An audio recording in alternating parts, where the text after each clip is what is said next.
Georgina, are we all here? Councillor Darcy isn't here. We've had apologies from Councillor Goodridge. He'll be substituted by Councillor Chris Howard. And we've had apologies from Councillor Kevin Denis, and he'll be substituted by Councillor Richard Seaborn. Good, perfect. Thank you very much. So for all the hundreds and thousands who are watching us right now, thank you for your time. My name is Rivers, Paul Rivers, and I have the pleasure of chairing this committee. We are supported this evening by officers Lewis Jones, our planning solicitor, Zach Elwood, head of all things planning and economic development. Thank you, Zach, for being here physically. Beth Howland-Smith, our development manager, Marie Clark, the area team leader, Wanda Jonecki, a planning officer, and Rebecca Oates, having just got married. Am I right in this? Excellent. Principal planning officer. And lots more. Kimberly, of course, Kimberly Sohn, domestic. It's time for me pill. Sorry, Democratic Services Officer, who is in charge of the technology for the meeting, and Georgina Hall, Democratic Services Officer, who is clerking the meeting. I encourage you all to keep your statements as brief and to the point as you can, and 4 minutes is a good time to wind up, and we will be reminding you. So I think we already have had apologies for. We've now got Councillor Darcy here as well. Where's he gone? Oh, hello. In the striptease. Oh yeah, thank you. Welcome, Martin. You made it. Good. Thank you. So moving on then to agenda item number 2, minutes of our last meeting that was held on the 14th of July. Which has been published on the council's website. I ask members if they are prepared to confirm the meeting, and Councillor Gale, I think you have something important to tell us. Yes, if I may, Chairman, thank you. I'm not sure the minutes reflect a true record of the discussions at the previous Eastern Planning Committee regarding the HGV delivery management plan. Reason being, when published, it did not contain the restriction of HGV movements between the hours of 11 PM and 6 AM, which I had requested to be included just before the vote, and it had been discussed during the meeting. I therefore question what the other councillors thought they were actually voting for with regard to the timings within the HGV delivery management plan. And secondly, I believe there may be an error in the text. It has been widely discussed by residents on social media. The wording states between AM and PM peak hours, and surely this should be during. Thank you, Councillor Gale. I think a number of things that I'd bring out on this. Firstly, when we are discussing a condition, which is a key planning facility, any change to the condition that's on the table should really require a motion on its own. And I would suggest that in an ideal world, you would have moved a motion on that, which would then have been discussed and voted on. Because that didn't happen, I considered it to be a comment for all councillors to consider, but not something that was moved. Whereas, for instance, an informative, I think Councillor Townsend raised an informative at the end. They are, to my mind, much more of a guideline rather than a formal planning thing. And therefore, again, if councillors were minded not to agree with an informative, I would expect some sort of challenge. Now, we had neither challenge from yourself or from the informative that went after. So my view is that the minutes report correctly the decision.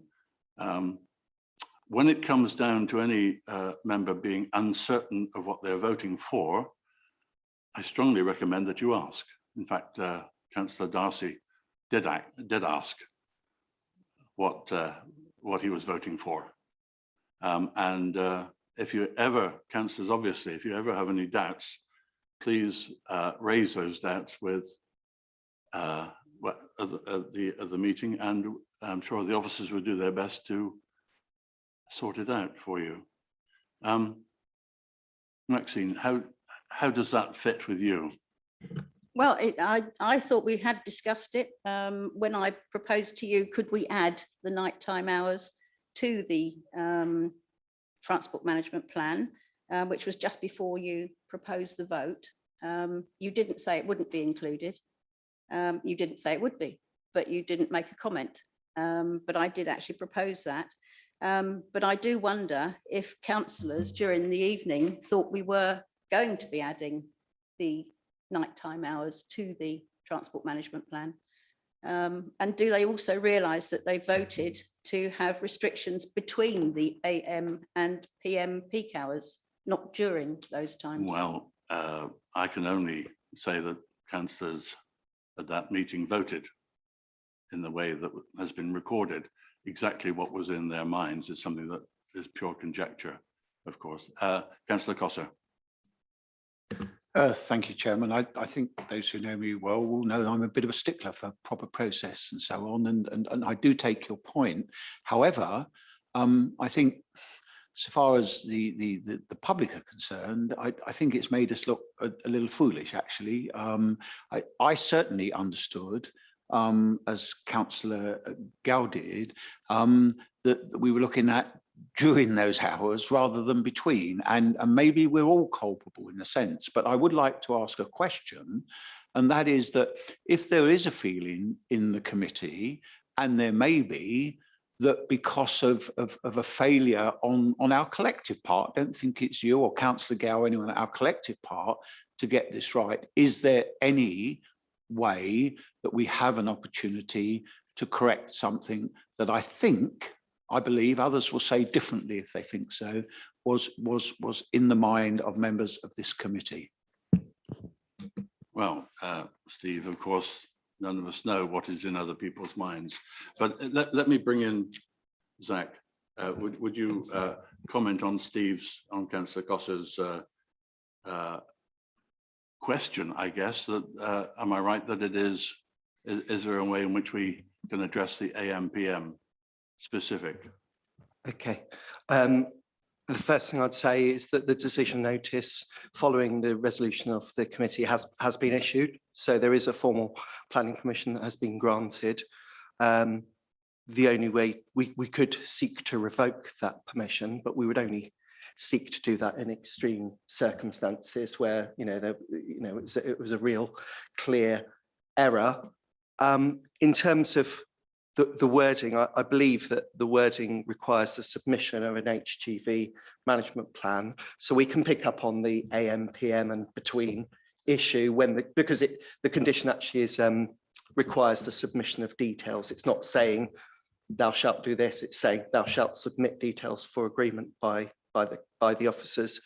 And I remember at that meeting, I think it might have been Councillor Dinas requested specifically that the ward councillors and the local parish councils be involved in that decision-making process. And I said, absolutely, and we will involve them. And so it's not completely off the table. What we're saying is we need to see what Hall Hunt have come up with, because obviously they've got a business to run. And I do understand it's an unfortunate situation. I have a lot of sympathy, and Councillor Gale and I have talked about this in quite some detail, and I do understand the point. But I would stress that just before the vote, you did come to me, Chairman, and you said you wanted clarification on what we're voting for, and I think it was conditions 1 to 16, and I made it clear, plus the additional condition as set out on the update sheet, and the wording had already been shared with members on the update sheet.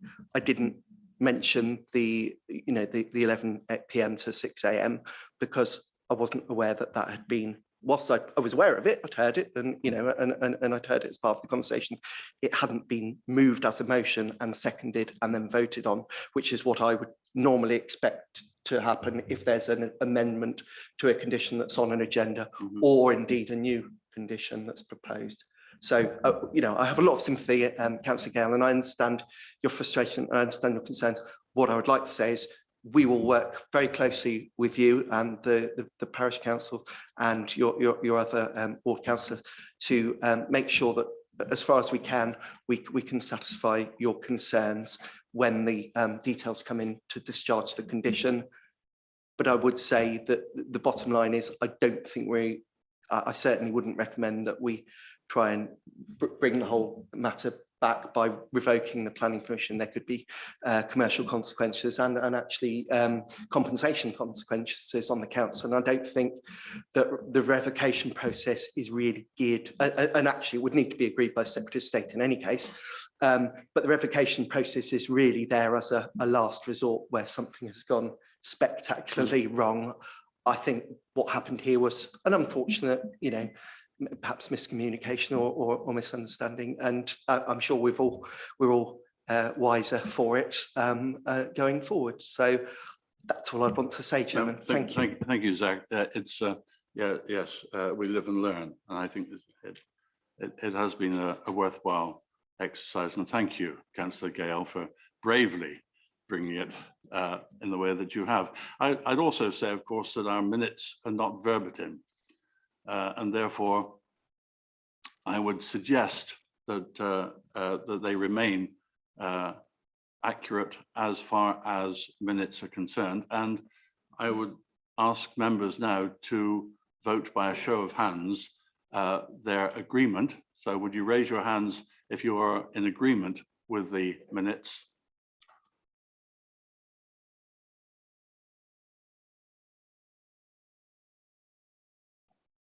And those against? And any abstentions?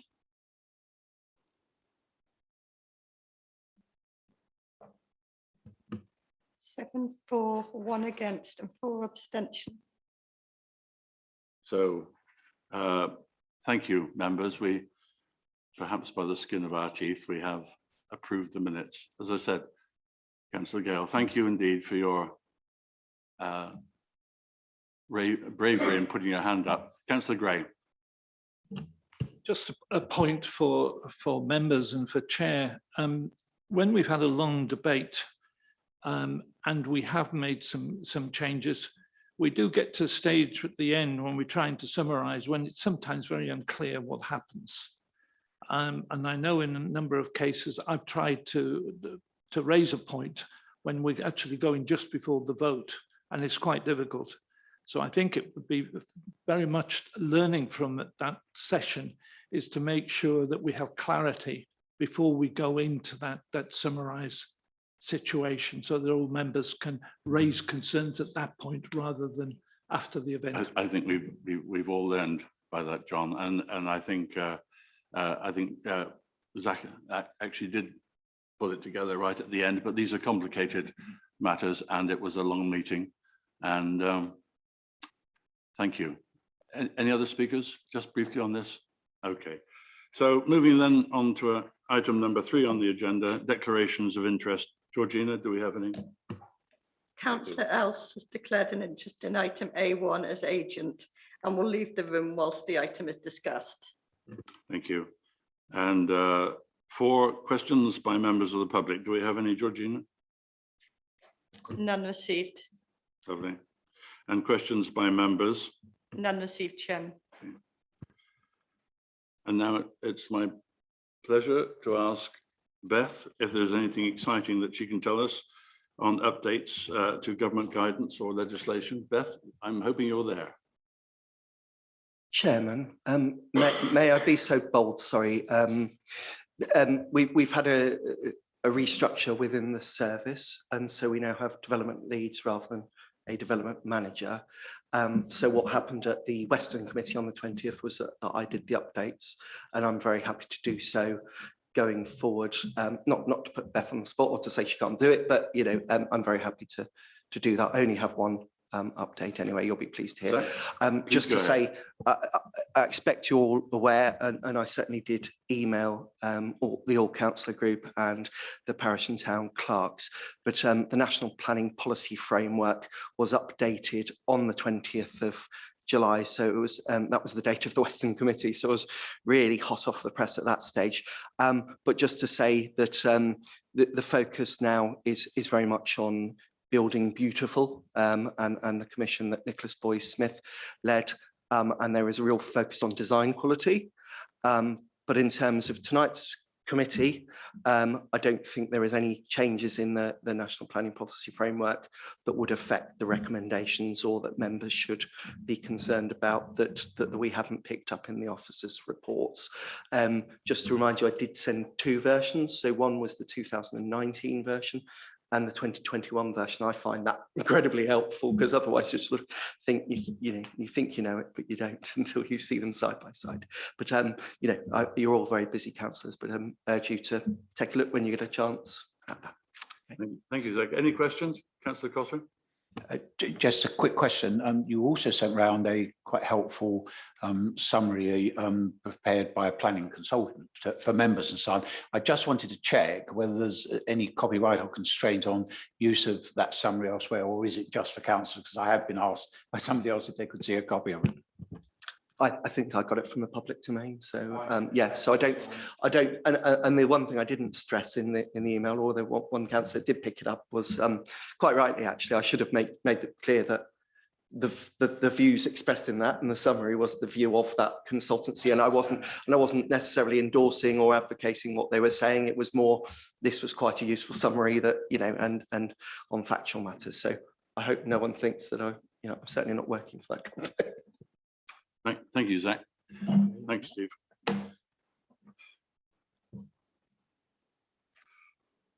So, members, on to agenda item number 8.1.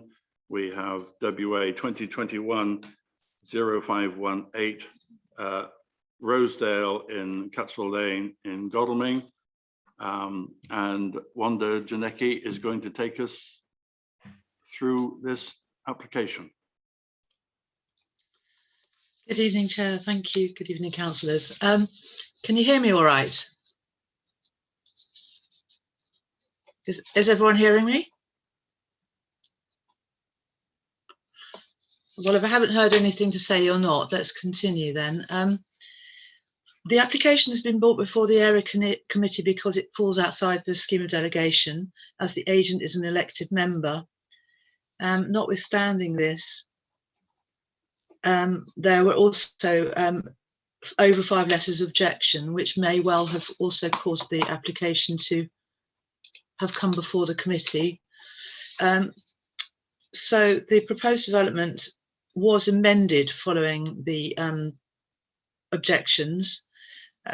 And as a result of the amendments, we believe, officers believe, that it would not be visually harmful and would have no harmful impact on residential amenity, and would also conform to council parking guidelines. But our recommendation is therefore it's for approval. But I will talk you through what the proposal is.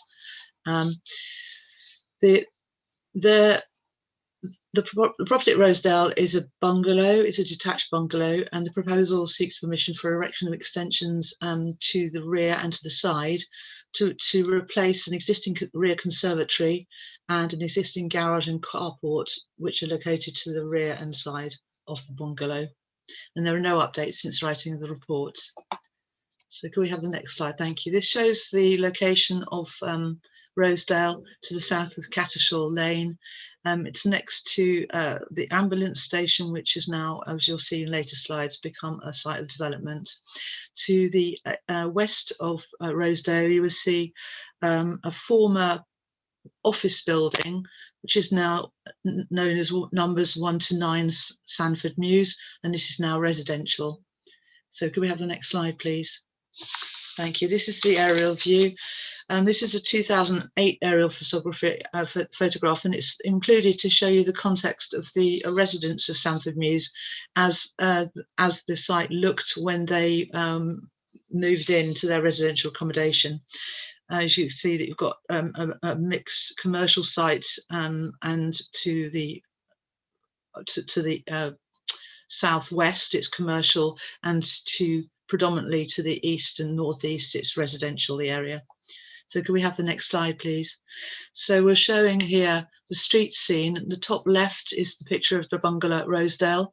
You'll see Sanford Mews, the block-shaped structure to the right of that first picture. The street scenes have been included to show you the ambulance station and the site that is now becoming a development of 100 houses. The overall street scene is of a mixture of types of dwellings.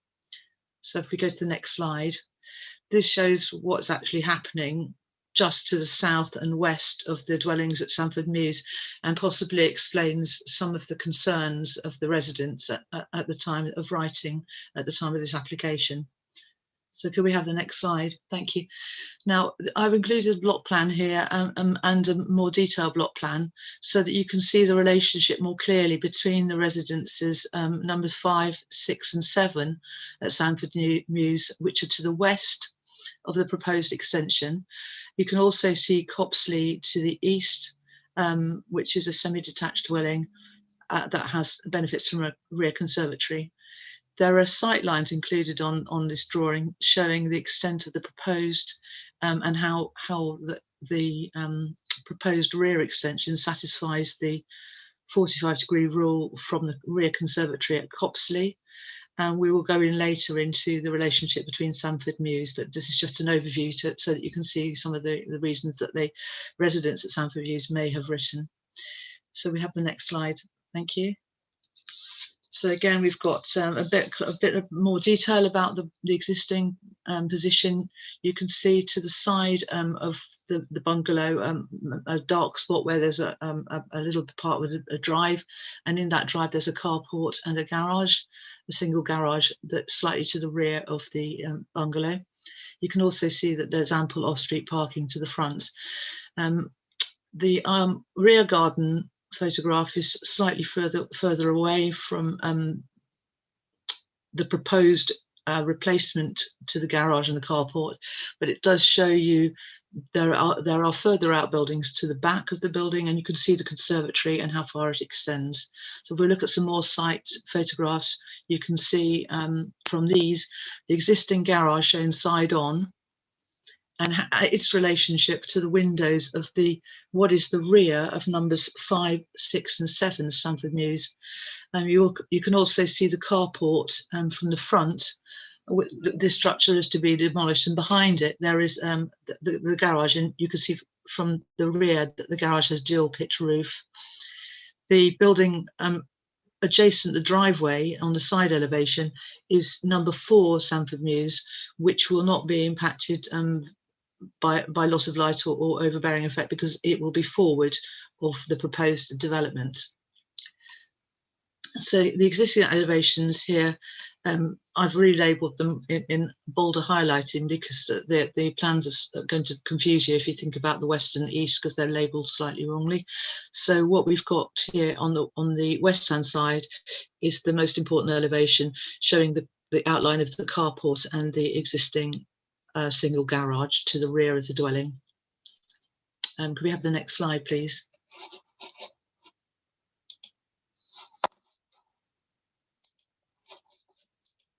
So on the proposed elevations, you can see again the west elevation in shading. There are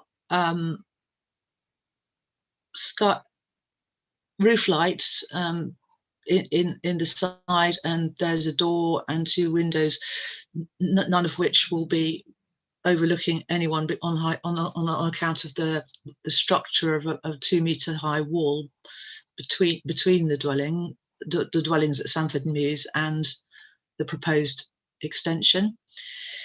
The rear extension has 2 elements, both of which have gable ends. There's a shaded larger element, which will provide the bulk of the extension. And this is the element that was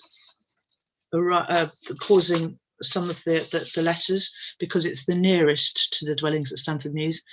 There is a smaller gabled-ended extension on the side of Copsley, and we have shown from the block plan earlier that this satisfies the 45-degree rule with regards to any loss of light at Copsley.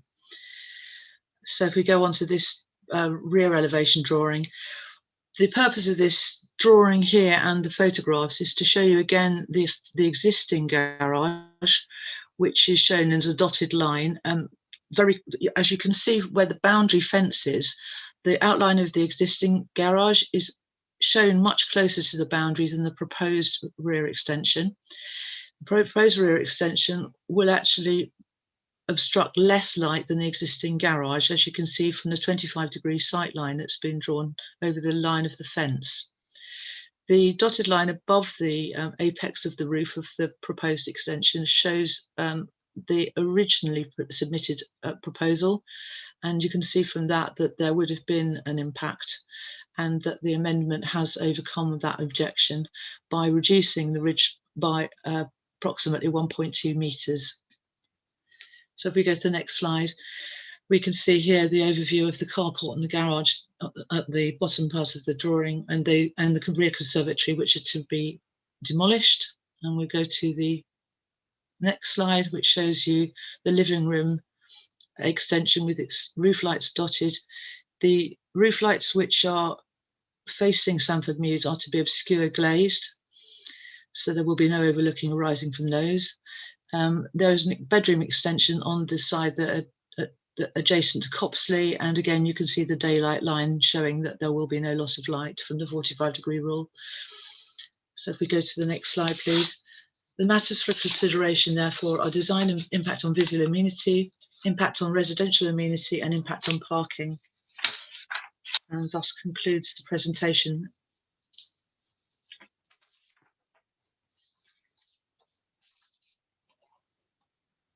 So, to you, Chairman, if you have any questions, please.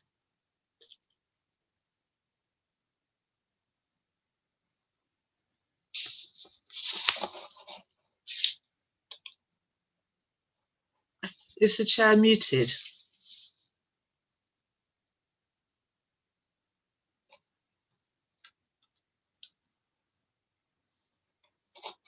Am I in trouble? Oh, that's better. Thank you. Okay, so some members just pointing out that on pages 16, 17 and 18 of our agenda are set out the conditions and informatives. Councillors, any questions for Wanda? Councillor Townsend. Thank you. Sorry, it's just a matter of clarification, please, Wanda, because when I zoom up the images for the extension plans, I can't actually, it goes a bit fuzzy, so I just wanted clarification of the actual maximum ridge height on the new extension at the back, please.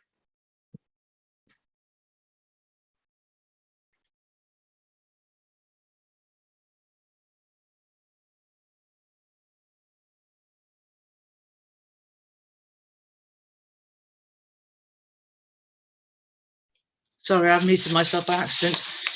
There are two ridge heights on the rear.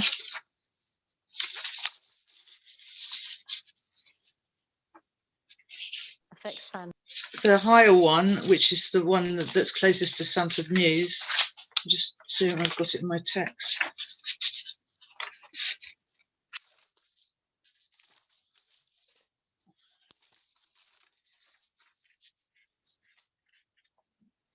.4 meters. Thank you. And the garage was lower. The original garage was at 3.6, something like that. But because of its position, it actually had more impact on light. Um, Is that all right, Councillor Townsend? Excellent. Any more questions? Thank you, Wanda. Any more comments, councillors? Councillor Cotter? Well, just a very brief comment. I mean, as far as I'm concerned, Chairman, the ridge height was an issue. It has been amended. As far as I can see, there have been no further objections, and I can see no reason to otherwise not support the officer's recommendation. Yeah, I'm very happy for that to be put to councillors. Based on the permission should be granted, subject to conditions 1 to 4 and informatives 1 to 2. Are we in agreement? Would you raise your hands if you're in agreement? Thank you very much. Are there any against? And no objections, if I can, no abstentions. Thank you. Okay. The item's carried. Thanks, Georgina.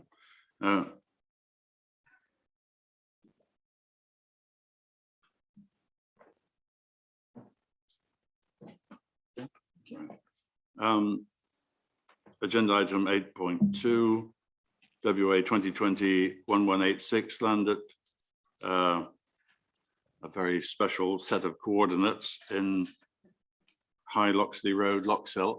I was able to find it just about at our site meeting a day or so back.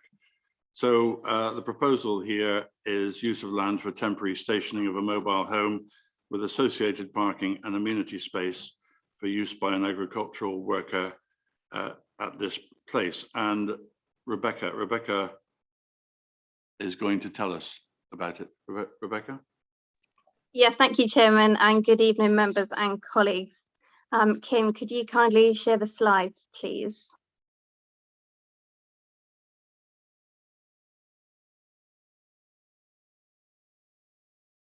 Thank you. Yeah, so if you could just go straight onto the location plan. Thank you. So the application, oh, no, that's the wrong one, sorry.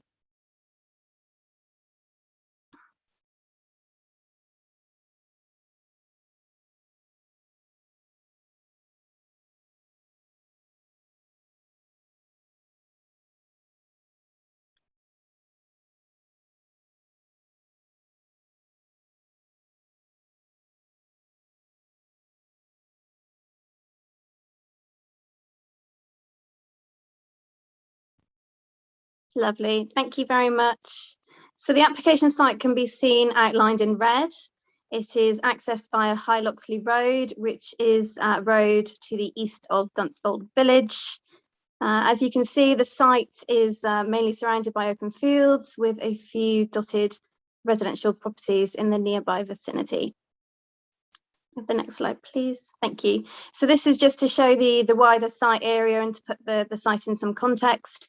So within the wider area, you can just about see there's Dunsfold Aerodrome, which is to the southeast. It might just be off the map, apologies, but it's just slightly further away than High Billingshurst Farm, which can be also seen to the southeast. You've got Dunsfold Village, which is to the west of the site, and there's other areas of development to the northeast and west. The site itself falls within the countryside beyond the greenbelt and the area of great landscape value. And members will see the area highlighted in yellow to the top of the slide. That just shows the boundary of the greenbelt and the Surrey Hills AOMB, and that's to the north of the main road. Officers are aware that the land owned by the applicant is obviously is also subject to a current scheme by UCOG for drilling. This was refused by the County Council and is currently at the appeal stage. This is a separate application. It relates to land that I've shown dotted in black and annotated to the right of the slide. Officers are of the view that it would not impact a decision being made on the current application this evening. As set out in the agenda report, there is also an extant permission for the stationing of a mobile home. This was previously submitted by the applicant, and the location of that is shown in blue and annotated on the left-hand side of the slide. Owing to land ownership changes, the applicant is no longer able to implement that scheme, which has resulted in the current application before members this evening. Have the next slide, please. That's again, so just putting the site in some context with the aerial plan, you will be able to see the Dunsfold aerodrome site on this slide in the bottom right-hand corner, with High Billingshurst Farm then in between that and the site. Dunsfold Village then can be seen on the west, and dotted residential properties to the north. So the proposal before members this evening, permission is sought for the use of the land for the temporary stationing of a mobile home, which would be occupied by an agricultural worker. The temporary time frame that's being referred to is a 3-year period, and this would be subject to a planning condition should permission be granted.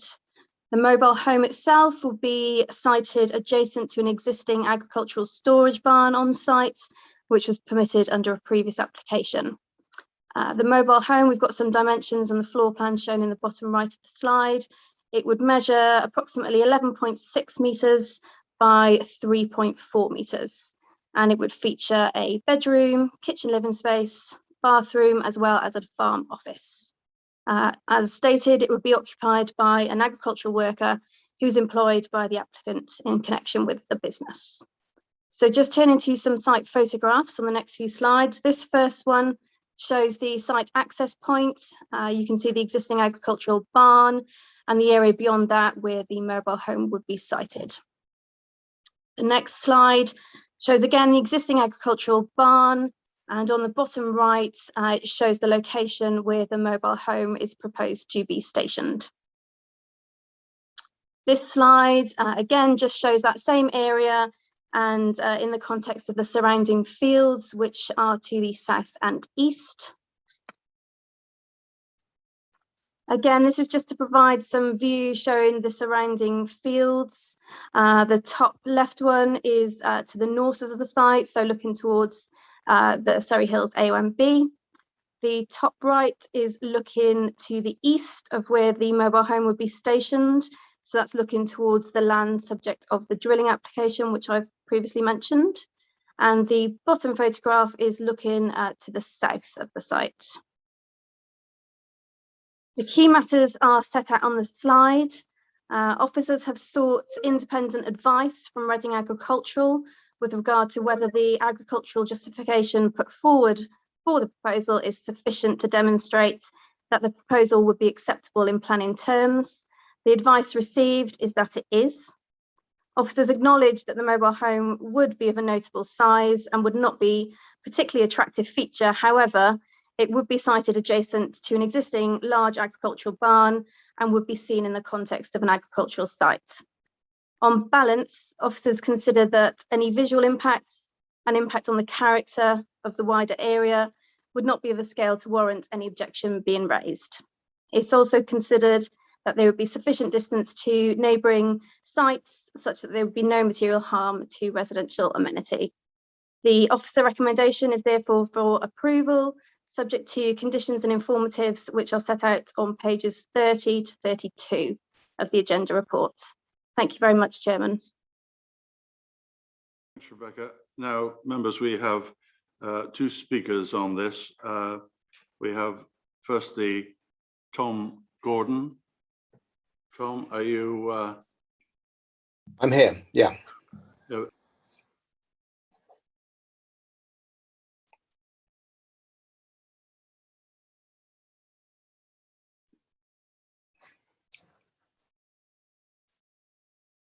Oh.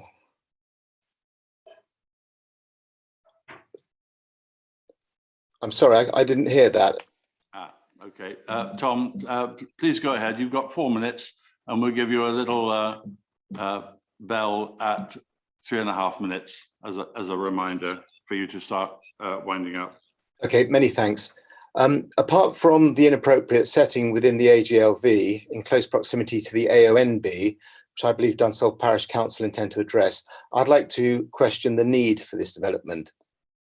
The applicant bought this isolated field from an elderly owner of High Loxley Farm in 2018 with the express intention of leasing it to UCOG, as referred to just now by the officer.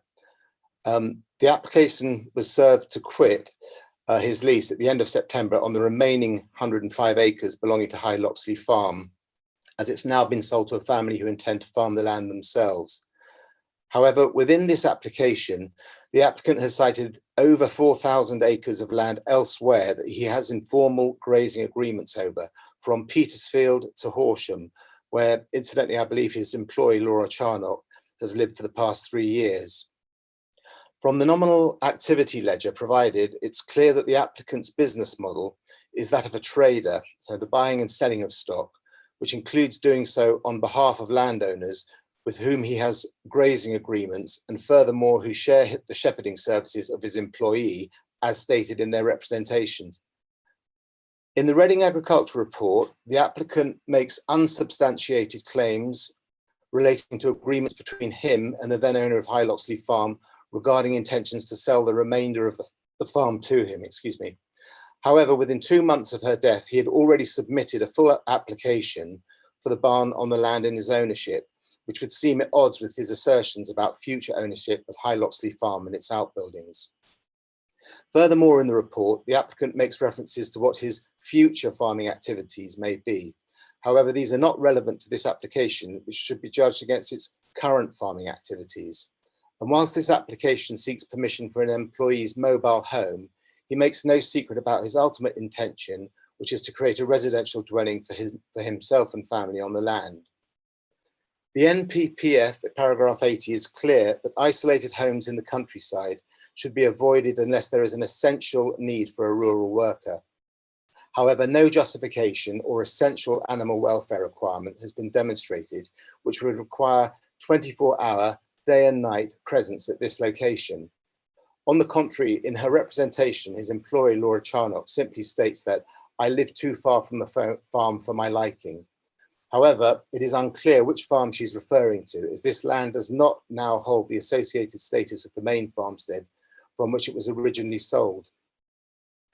Your officer stated the question for Reading Agricultural Consultants as to whether this dwelling would be reasonably necessary, which is not the same question as to whether there is an essential need. And so it makes their response that they do consider it reasonably necessary invalid for an assessment against the NPPF where the need has to be proven. Contrary to paragraph 80A of the NPPF, there is no justification or animal welfare requirement demonstrated for on-site 24-hour accommodation at this location, and the provision of an additional dwelling is not essential for the continued viability of the current farming business, which has been in operation for over 20 years. I therefore propose that this application should be refused. Thank you. Thank you, Mr. Gordon. And now Councillor Hayward from Dunsfold Parish Council. Yes, good evening. Good evening, Chairman. Good evening, everybody. As we've already heard, this site falls within the countryside beyond the green belt, wherein development should be acceptable, subject to it respecting the intrinsic character and beauty of the countryside. Whilst the site falls just outside the Surrey Hills AONB, it's clearly visible from the AONB and could fall within it based on recommendations in relation to the boundary review currently taking place. Reference has been made to the previous application, which was granted permission, made by the same owner for siting of a mobile home at an alternative and now unavailable location within the farm buildings at High Loxley Farm. This was quite different as there was an established complex of farm buildings already on that site, but we're glad to see that condition 3 condition 3 in the officer's report preventing the granting of both applications simultaneously has been put in place. The applicant makes reference to the current site as Loxley Park Farm, which on first reading suggests another established farm setting, but it's important to realise that this is in fact simply a field, a large field in the middle of open countryside with a barn in one corner, and it's not an established farming complex as such. The latest version of the NPPF, paragraph 176, talks about national parks and areas of outstanding national beauty, and says of development that development within their setting should be sensitively located and designed to avoid or minimise adverse impacts on the designated areas. The use of the term setting here seems to imply to us that this applies not just to development within these special areas, but also to the land around them and the land that's visible from them. It's acknowledged by officers that the siting of a mobile home would not be of particularly attractive design, and by virtue of its introduction into an open countryside location, there would be an impact on the character and beauty of the countryside and AGLV. Officers considered that the scale of impact would be minimised and limited by the temporary nature of the permission sought, but we feel that the temporary nature of the permission sought doesn't limit the scale of the impact at all. It merely limits the amount of time for which the development would have an adverse impact on the landscape. And I think, following on from what Zach said at the start of this meeting, the revision in the NPPF talking about building beautiful and quality really is at odds with what's being proposed here, or rather the idea of a mobile home in the open countryside is at odds with that whole ethos. And I think that's very significant here. Finally, I just want to say that we concur with Tom Gordon in relation to paragraph 80 of the NPPF regarding essential need for a rural worker in an isolated location like this. The suggestion is that the Shepherd is working on a number of sites across the countryside, of which this site is only one part. So there's no real absolute need to be situated at High Loxley. The Shepherd even says that her present accommodation is, and I quote, too far from the farm for my liking. The needs test is about the employee being on site because it's essential for the farming business and not merely because it's not to their liking. And again, the employee makes repeated reference to the farm as though the High Loxley site is the geographical base for the applicant's operation, when in fact it only represents 30 hectares out of over 300 farmed by the applicant and is a field in the open countryside, as I've already mentioned. So in summary, Dunsfold Parish Council urges you to reject this application because the introduction of a mobile home to this location will impact negatively on the surrounding countryside, including the AONB, and it has not been demonstrated that there's an essential need for a dwelling in this isolated location, but merely a preference as stated by the applicant's employee. Thank you very much.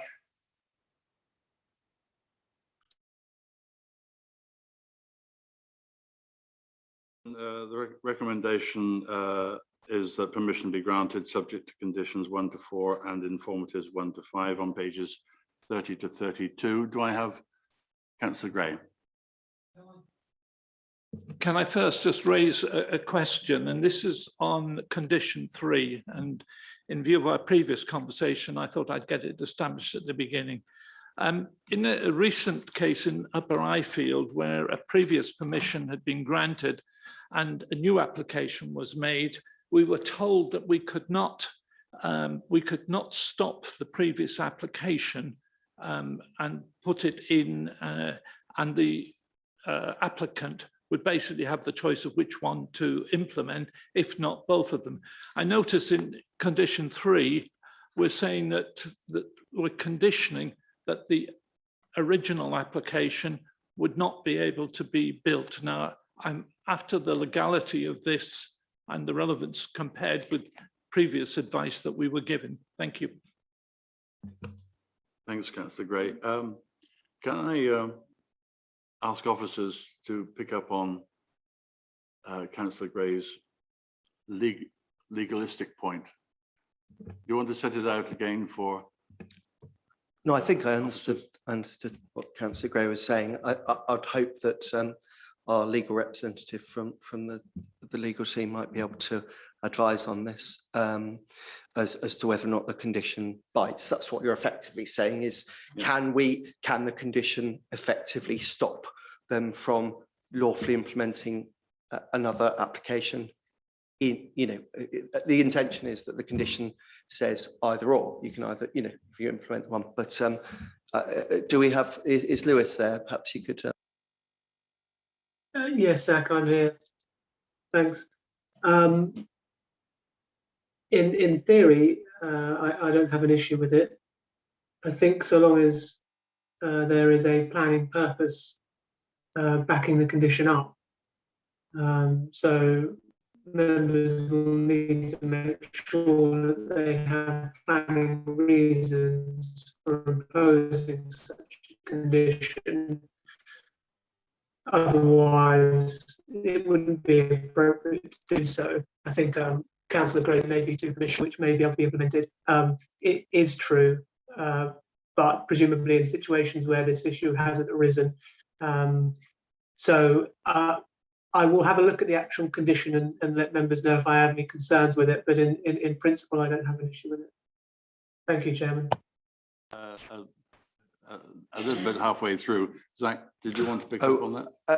Only very briefly. I mean, obviously, in the alternative, if a condition wasn't felt to be robust enough or legally binding, there is the option, obviously, to seek a Section 106 agreement, a legal agreement from the applicant to basically waive their permission to, that would be effectively an agreement that they would not be able to implement both. And if members were minded to grant permission but didn't feel the condition was strong enough, then it could be delegated that subject to such an agreement being reached. Obviously, we don't know if the applicant's willing to enter into such agreement. So it would require them to enter into that willingly. But that is an alternative that perhaps Lewis can advise on as well once he comes back. Okay. Councillor Gray, are you happy with that? If anyone else has got concerns on conditions.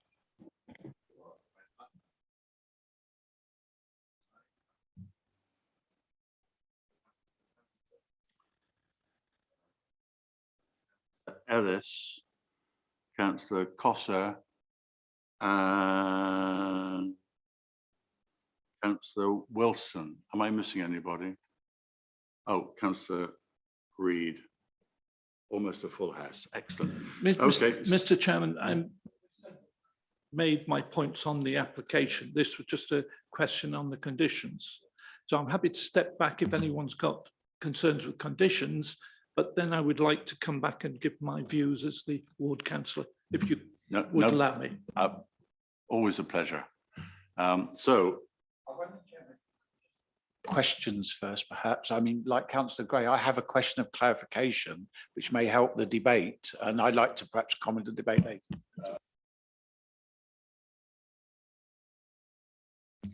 May I just take you in order then? Councillor Townsend, you were first. You have a question, do you think?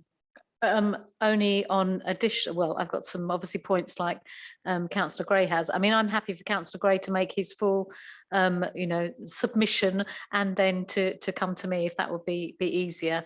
But obviously Lewis is having a look at the issue that Councillor Gray has raised, which is an issue that I also would like to know the answer to. But I would also like to propose some other conditions, but I'm happy to wait. Right, okay.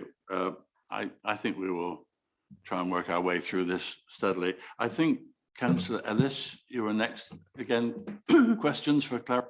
Yes, thank you, Chairman. Condition 2, which is for permission, suggests to be granted for a 3-year period. My question is, who monitors this period of time? They're seeking to put into an area of the countryside a very large mobile for home that we would find perhaps not very pleasant. I ask the question because in my neck of the borough, recently we've had a couple of instances where it does appear to have become the responsibility of the local residents to report any infringements on conditions attached.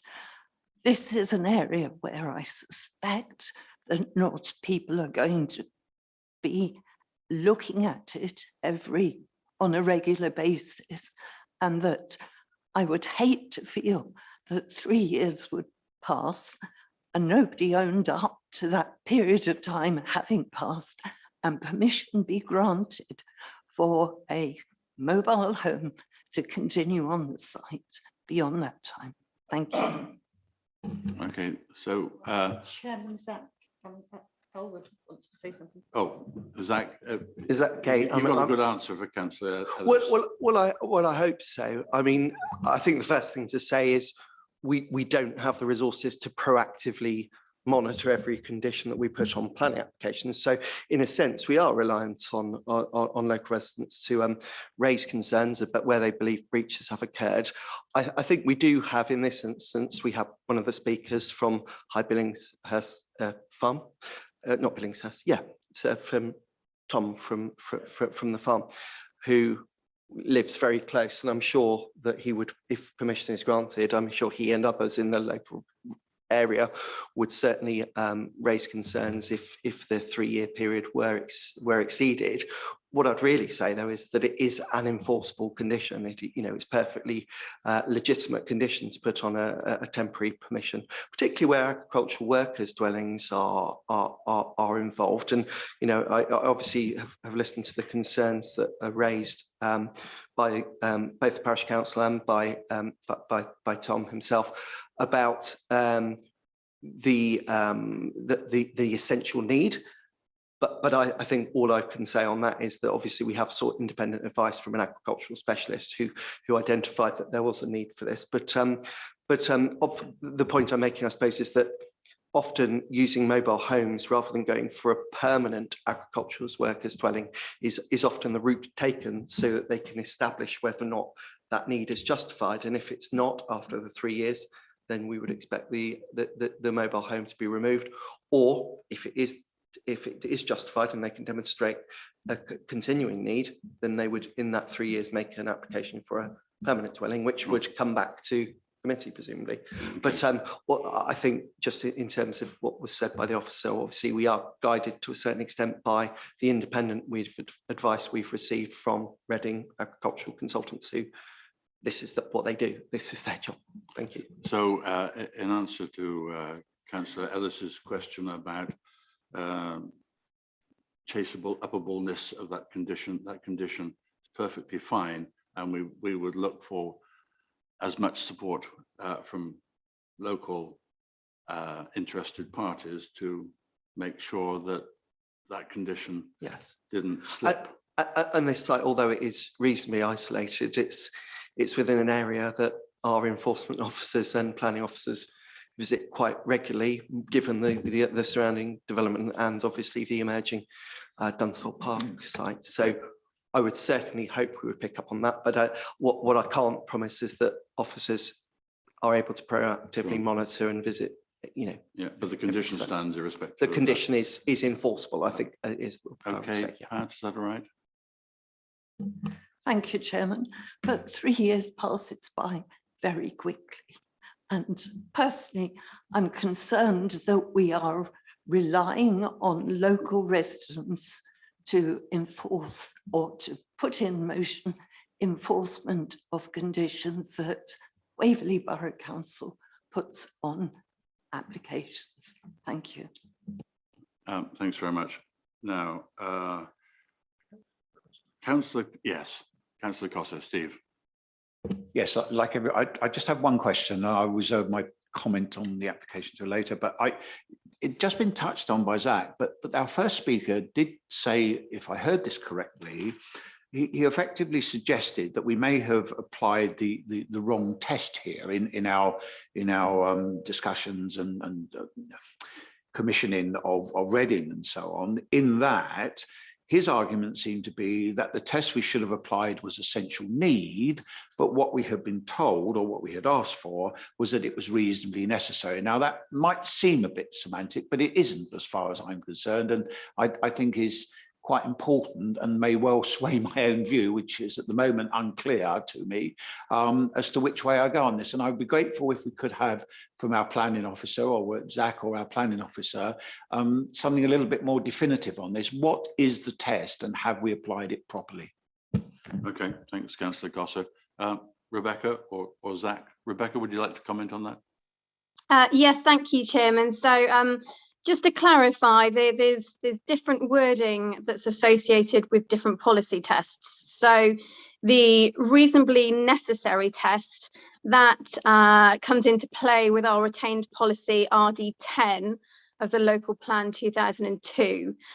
There's also the MPPF, the national policy, and that then brings in the different wording, I think, with the essential need.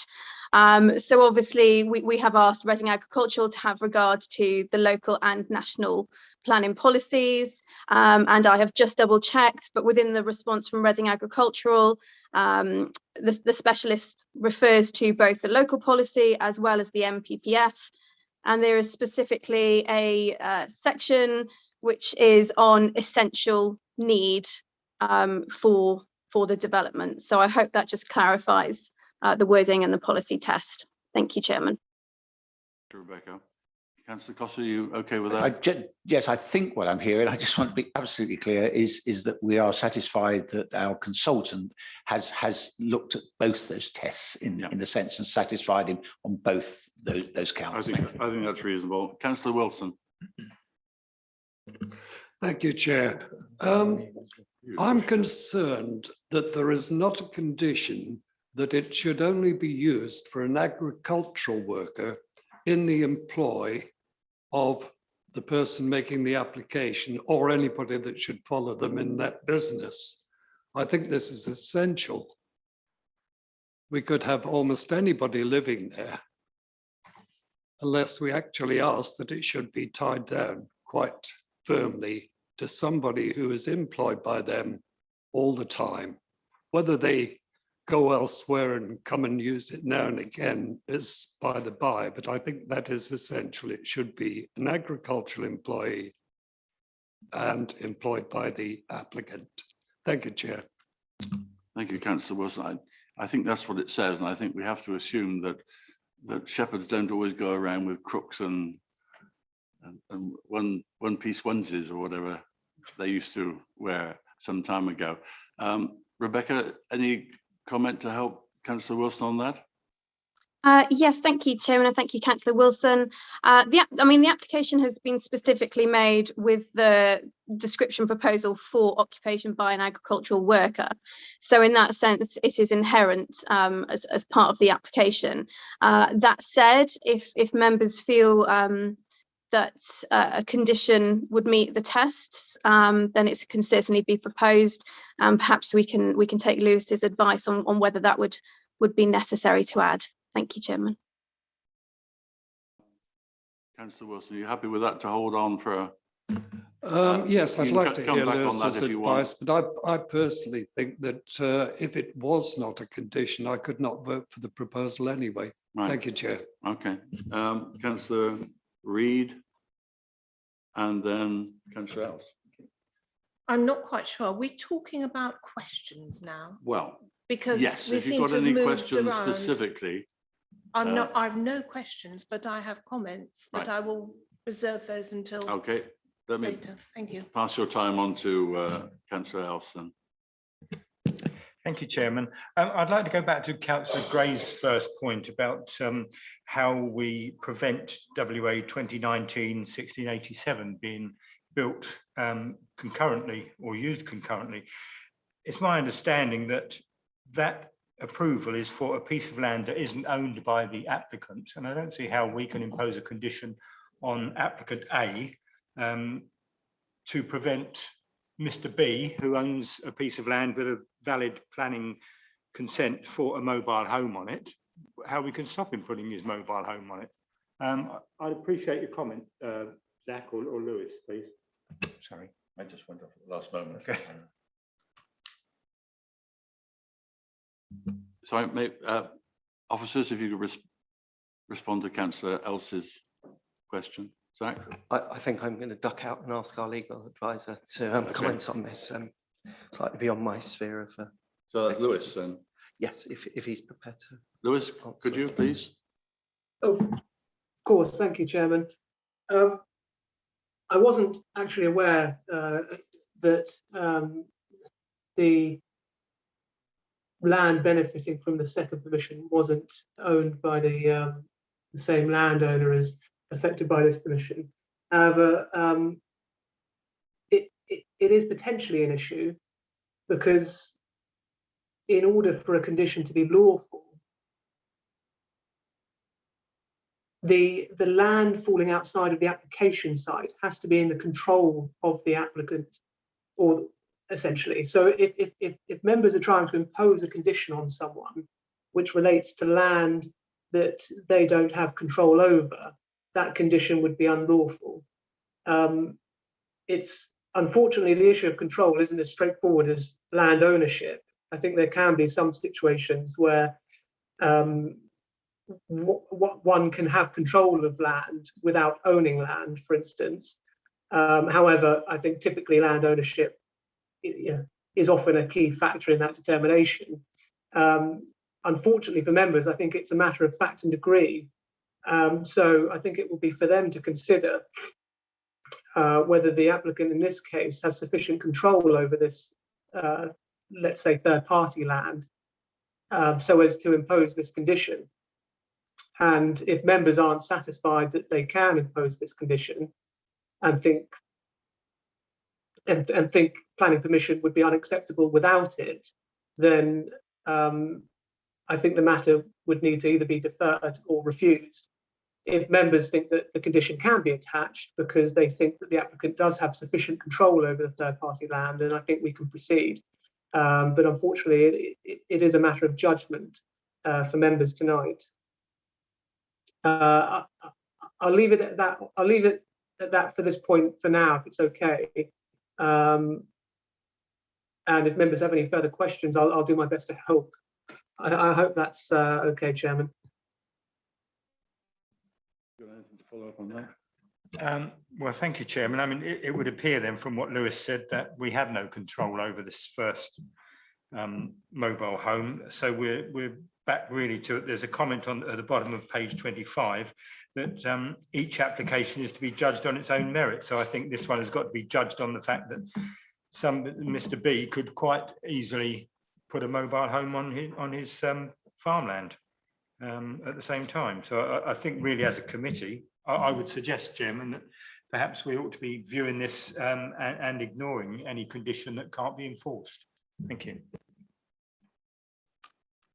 Okay. Chairman, would it be possible for me to come in? Sorry, yes, please, I don't want to. I'd appreciate it. There was two things really. One option would be to defer for a cycle to enable us to liaise regarding the option of a legal agreement, a Section 106 agreement that may need to involve both landowner, the existing where the existing mobile home is, and it may not be possible, but it would at least give us an opportunity to explore that with the applicant.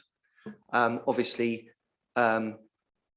the alternative would be, that if you felt that it wasn't acceptable to have two mobile homes, potentially, albeit it's unlikely that the other one's going to come forward because it's the same person, but nonetheless, I understand the concerns. Then obviously that's an opportunity for members to debate and make a decision on. I would suggest it would be, we would be happy to continue those discussions if members were minded to put a motion to defer, and that was seconded and agreed. We would certainly explore that and it would give us an opportunity to further explore the matters with the legal services team. If it's found that we're not able to control that, then we may come back with a different recommendation. Okay. The only other thing, if you indulge me, and it may be a moot point for tonight, but I just wanted to just clarify this essential need point, just in terms of quoting what Reading Agriculture Consultants have said, because I think it's not. It's very clear, it's not ambiguous at all. So in their conclusion, they state, paragraph 28, in considering the essential need for the current farming system and the animals kept, there remains an essential need for a key worker.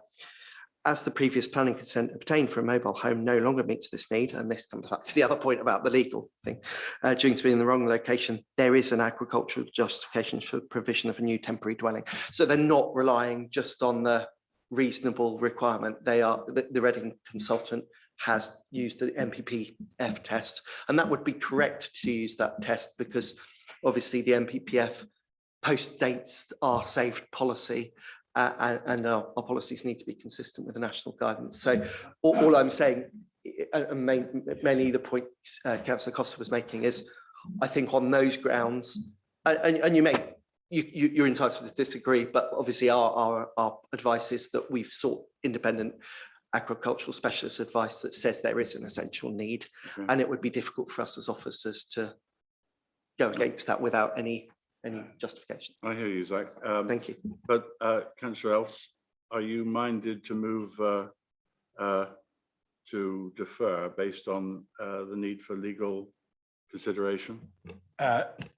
Yes, Chairman. I thank Zach for his advice, and I think that would be a sensible approach to give the officers more time to discuss the possibilities, and it may come back to us in a slightly different form.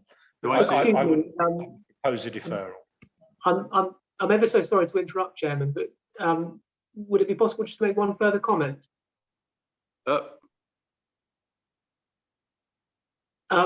Sorry, I've just been discussing with colleagues, and I think that a 106 agreement could be a way to control the issue of the two permissions. What would be necessary would be for both parcels of land to be joined into the agreement, so as to bind both parcels of land, and that of course would require the third party landowner to be a party to that agreement. I think it would be possible for members to resolve to grant permission this evening, but subject to that 106 agreement being entered into, so that if the section 106 agreement couldn't be agreed for whatever reason, then permission wouldn't be granted.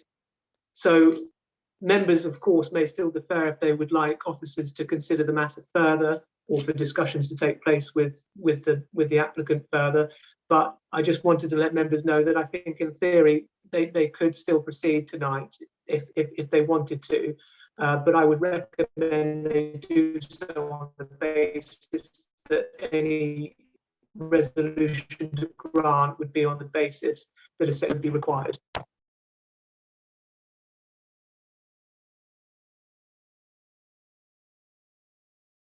Councillor, your motion, that do you have a seconder for that? Right. Okay. In that case, you want just I don't think there's any need to talk to it really, because we've been talking. So let's the motion is that we move to deferral to resolve one or two legal items. May I see by a show of hands those in favour of deferral? Thank you. And I think that's yes. So the motion is to defer. That is accepted. Thank you all. So moving on now to item 8.3, WA 2021-0473, land at the Keys, Roke Lane, Whitley. The proposal is the erection of a detached dwelling and associated works here.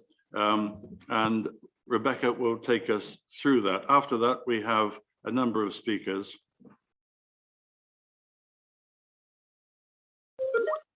Thank you, Chairman. Kim, could you please share the slides? Thank you.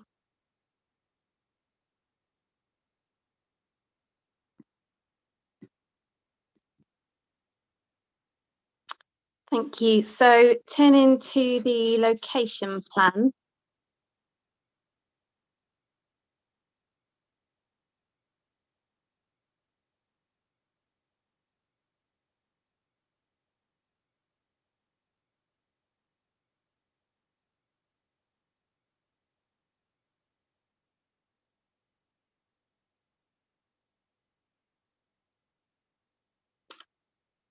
Kim, I think the slides follow the High Loxley application, so they should just be towards the end. Lovely, thank you. So if we could just go to the location plan, that's great. Thank you very much. So the application site is outlined in red on the slide. It refers to land to the rear of the dwelling known as the Quays, which is just to the south fronting Roke Lane.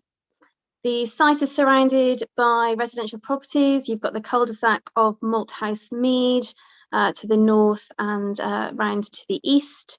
And there is garaging to the immediate west of the site. We just turn to the aerial plan. So this just shows the site in a bit more context. You can see how it sits with the surrounding residential dwellings and the open garages to the west. Turning to the proposed block plan. So permission is sought for the erection of a detached dwelling. The dwelling would sit fairly centrally within the plot, with the distances to shared boundaries shown on the screen of 2.5 metres to the shared boundary with number 1 Malthouse Mead and approximately 1.6 metres to the shared boundary with the Quays. The boundary itself would feature close board fencing. If we could just go back, Kim, sorry, just to the proposed block plan a second. There would be 2 parking spaces to the front of the dwelling, along with a single integrated garage parking space, and the access would be via Malthouse Mead. So going to the next slide.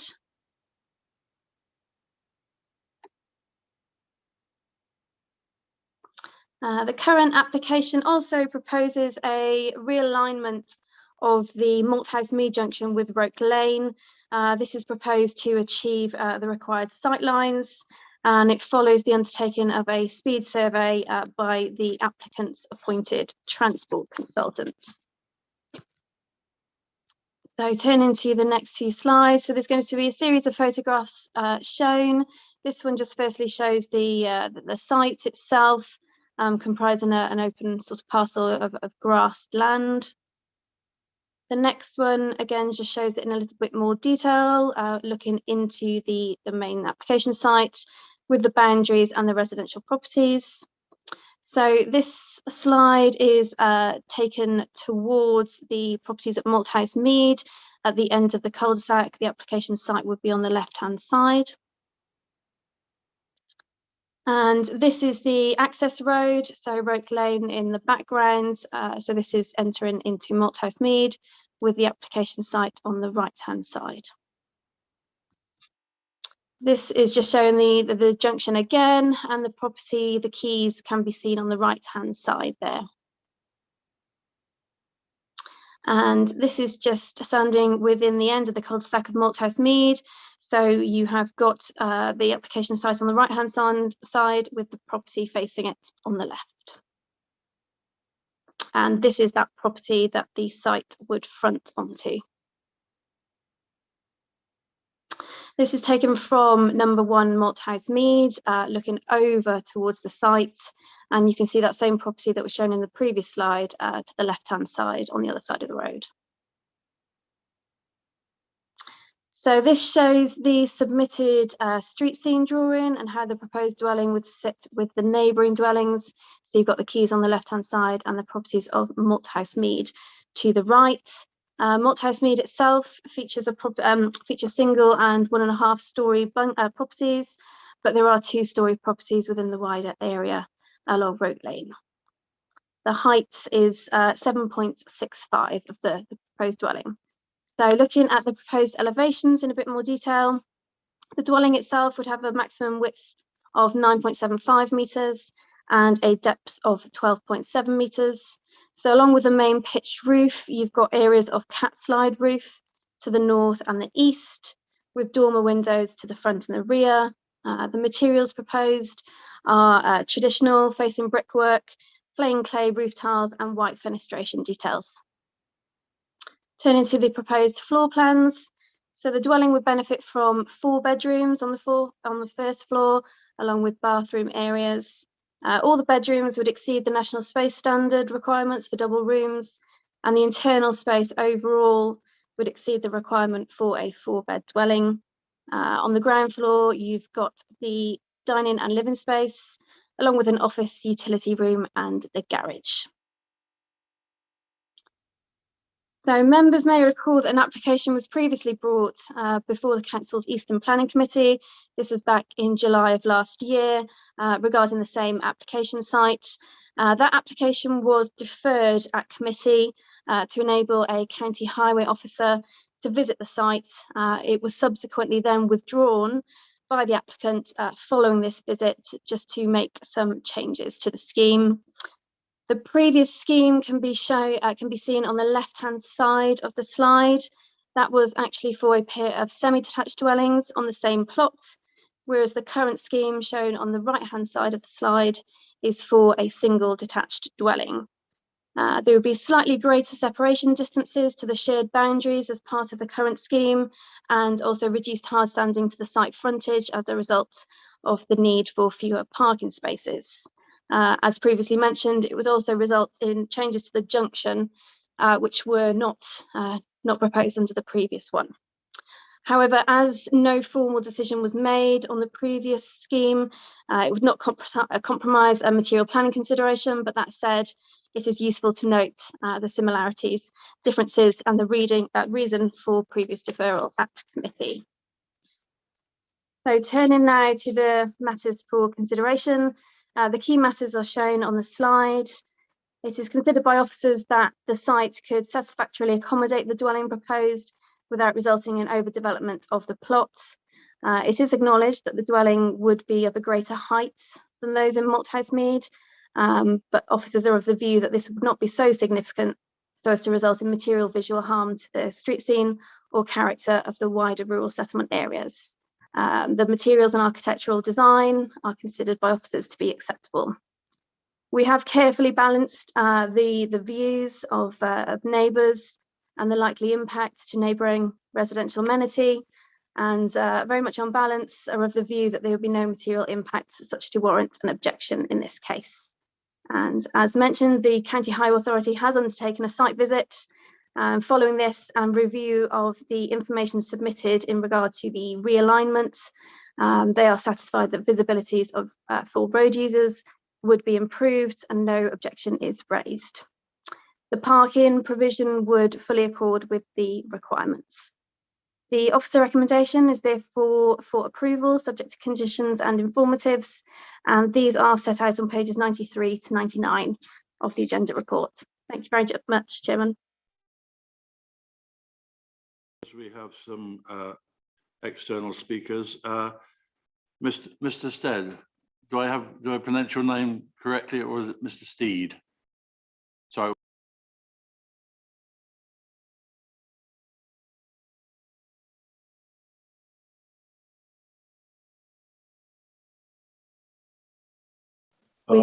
We can mute now. Oh, sorry. I didn't know I was on mute still. Sorry. Can you hear me now? I can't hear them now. I don't know.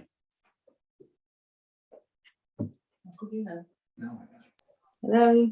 Oh. We can hear you now. Oh. Well, wonderful technology. Sorry, I was asking you if I pronounced your name correctly, Mr. Stead or Mr. Steed? Yeah, oh, Mr. Stead is correct. Yeah, thank you. Fine. Thank you very much. Cheers. So you have 4 minutes, and we'll give you a little ping at 3.5 minutes to remind you. Okay, lovely. Thank you very much. Okay, so once again, there have been many objections among the residents of Malthouse Mead and the neighbouring properties in Roke Lane to the development of the land at the rear of the quays. We feel it is worth pointing out that if it had not been for the vigilance of a resident of Malthouse Mead, this application would have gone through unopposed. Letters were not sent, and twice we needed to phone to chase letters to be sent. The new application is fundamentally the same as the previous application last year. We believe the change made is an effort to circumvent the original objection from Highways, where they regarded 2 properties as intensification. Instead of two 2-bedroom dwellings, the new application is for 1 dwelling with 4 bedrooms. This shows a reduction in properties, but not bedrooms or the size of the property. Additionally, less parking has been allocated in the revised application, which will only increase parking problems since the first application. As the new application is virtually identical to the previous design, all of our previous objections remain the same. The building of a 2-storey house next to a bungalow raises issues regarding height overlooking, lack of light, obscuring of views, and close proximity of dwellings in such a confined space. The traffic survey on Roke Lane, commissioned by Mr. Taylor, was done during a period of lockdown when people were told to stay at home and not make any unnecessary journeys. Surely this is unrepresentative of normal traffic flow on this very congested road. Just to come to some further points we wish to raise tonight, firstly, we'll start with road ownership. At the previous Eastern Planning meeting in July 2020, Mr. Barry Evans stated that Mr. Taylor owns the freehold title of Malthouse Mead. I would like to clarify this point and explain that Mr. Taylor only owns 2 out of 8 shares of the road. Mr. Evans also said for prescriptive parking rights, residents would have needed to be parking on the road for more than 20 years. In fact, residents have been parking in the road for over 30 years. Malthouse Mead is covered by a restrictive covenant for use and access. And our final sort of query I'd like to raise here was that regarding the comment from the Highways, in our opinion, the proposed redesign of the entrance to Malthouse Mead will make little difference to access or exit. A normal refuse lorry cannot gain access at the moment, so smaller lorries are used, and the revised plan will only compound these issues. Large lorries will only be able to access by reversing off of Roke Lane. Displays will still be well below the initial Highways recommendations. The Highways Objections to the first application stated that a display of 42 metres was required. This application's bizarre road rearrangement only offers an increase to a 23-metre display, but frustratingly, this has now been accepted by a second officer. It would appear that Highways have only assessed the impact of movement between the two roads. There is no evidence that Highways have assessed the impact on the loss of parking, which will impact everyone in the area, including school traffic. So finally, I would just like to say in summary, the objections remain the same regarding opposition to the proposals as with the first application. The build is still over development, overlooking, unsafe regarding traffic and undesirable in a small cul-de-sac with a single track roadway. It will hugely impact the parking in Malthouse Mead and Roke Lane. The 42-metre highway display still cannot be achieved despite the introduction of the amended road layout. Thank you very much. Sorry. Mr. Taylor, Mr. Brian Taylor.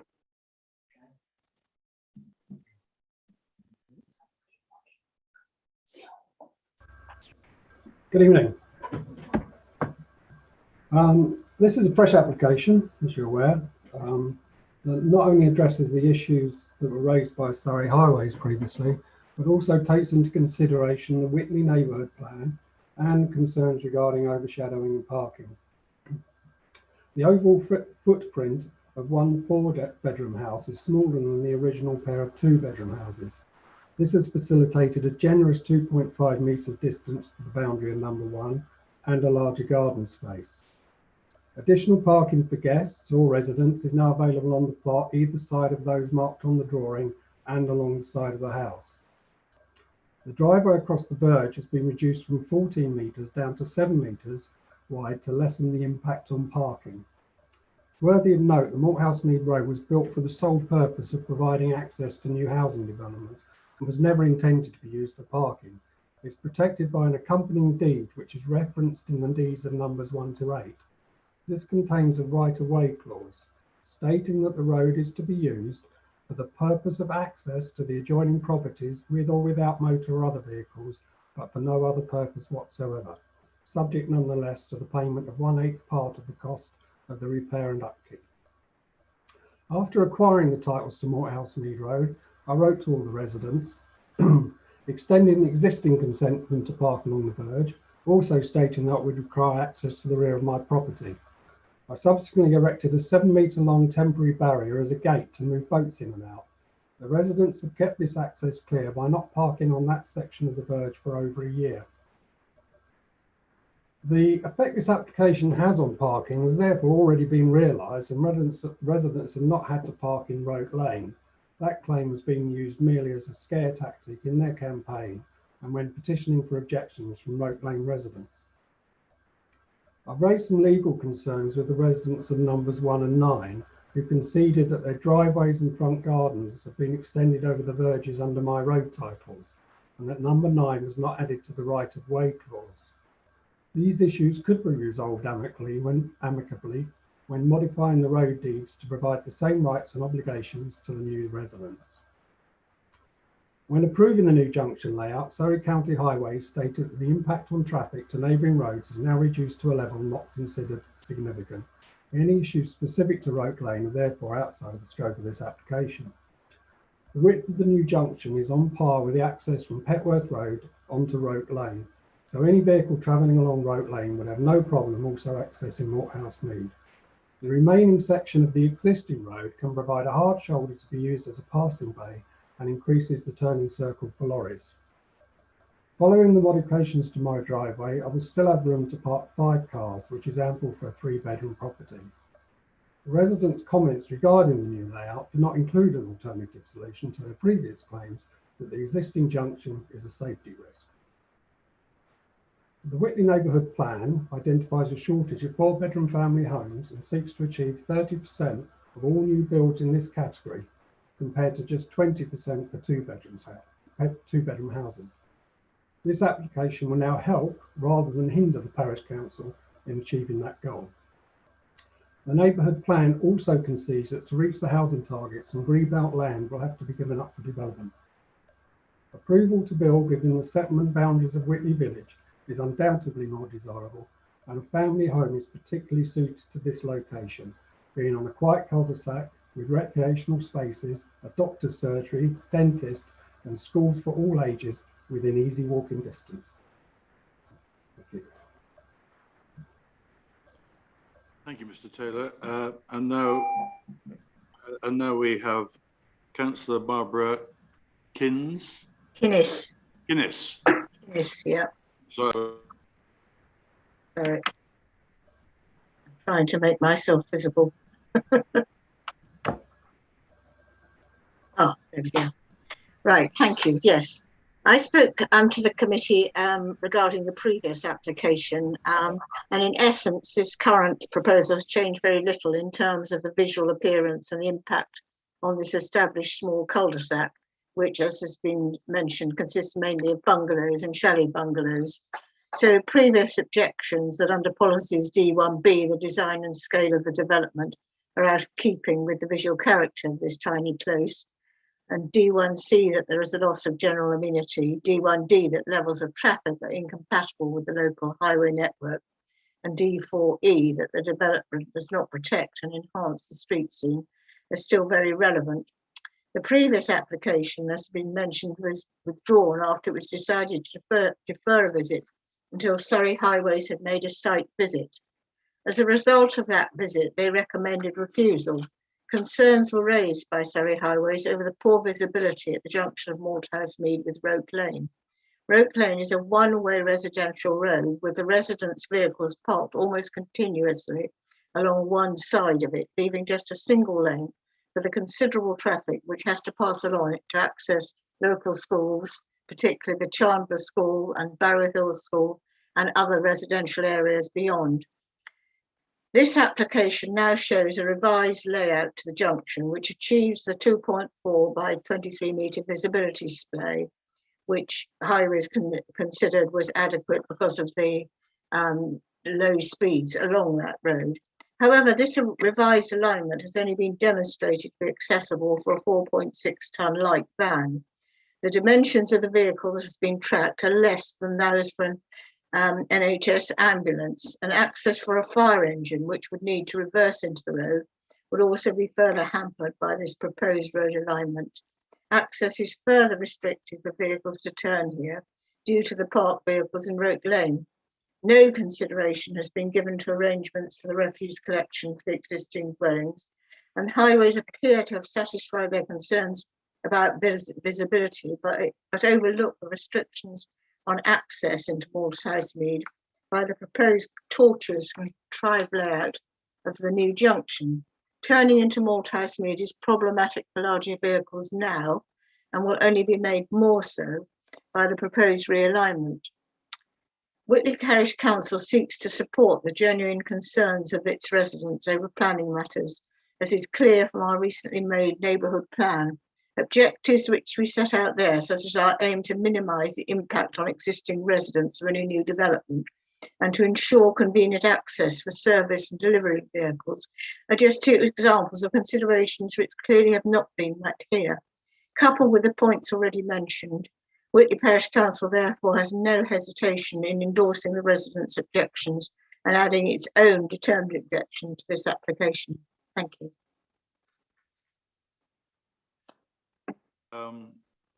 So the recommendation before us is that permission be granted subject to conditions 1 to 13 and informatives 1 to 11, as Rebecca pointed out, pages 93 to 99. Now, Councillor Gale, you brought this to committee, so would you like to open? Yes, thank you, Chairman. Yes, Malthouse Mead, there are 14 objections currently on the planning portal, and they all really have genuine concerns. I think 2 of them are really relevant. I believe it's overdevelopment of an already overburdened road to accommodate the extra vehicles. Just because an existing house has the square footage in its large garden to accommodate a 4-bedroom house, the surrounding area does not necessarily have the capacity to take the additional transport associated with that dwelling. Malthouse Mead, as other people have said, is a small close of bungalows, chalet bungalows, built when homes only had 1 or no cars. Therefore, parking provision for the existing dwellings is very limited and grass verges take the overflow. One of the grass verges being the area alongside the quay's boundary.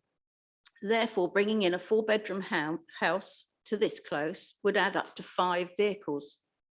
The property shows 2 parking spaces and an integral garage. The garage is unlikely due to its size to actually house an average sized saloon car. And the Parish Council did say in their objection that they didn't think this should be taken into account for part of the parking provision. The loss of any ad hoc parking areas in Malthouse Mead will push vehicles out onto Roke Lane, which is already to capacity with vehicles from the Roke Lane houses. Highway safety, the turning of the exit entrance across the frontage of the quays to the right to gain the sight line to the left, which is being done to address the previous highway objection, is still not taking into account that Roke Lane is a 1-way street. It is a single carriageway, vehicles approaching from the left of Malthouse Mead with extensive parked vehicles. As such, this will make it very difficult for the larger vehicles, as Councillor Kinnis has just said, waste delivery emergency response to access the close. The existing location of the exit is opposite a house with a drop curb, therefore unlikely to have a parked vehicle directly opposite. Realigning the exit actually puts it where all the cars park from the house opposite. Consequently, I believe this application should be refused due to an overdevelopment of the area and highway safety. Thank you.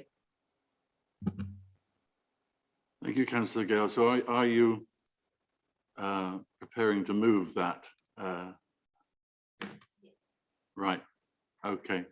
So we have a motion before us at this early stage, but I think we need to take it in that order.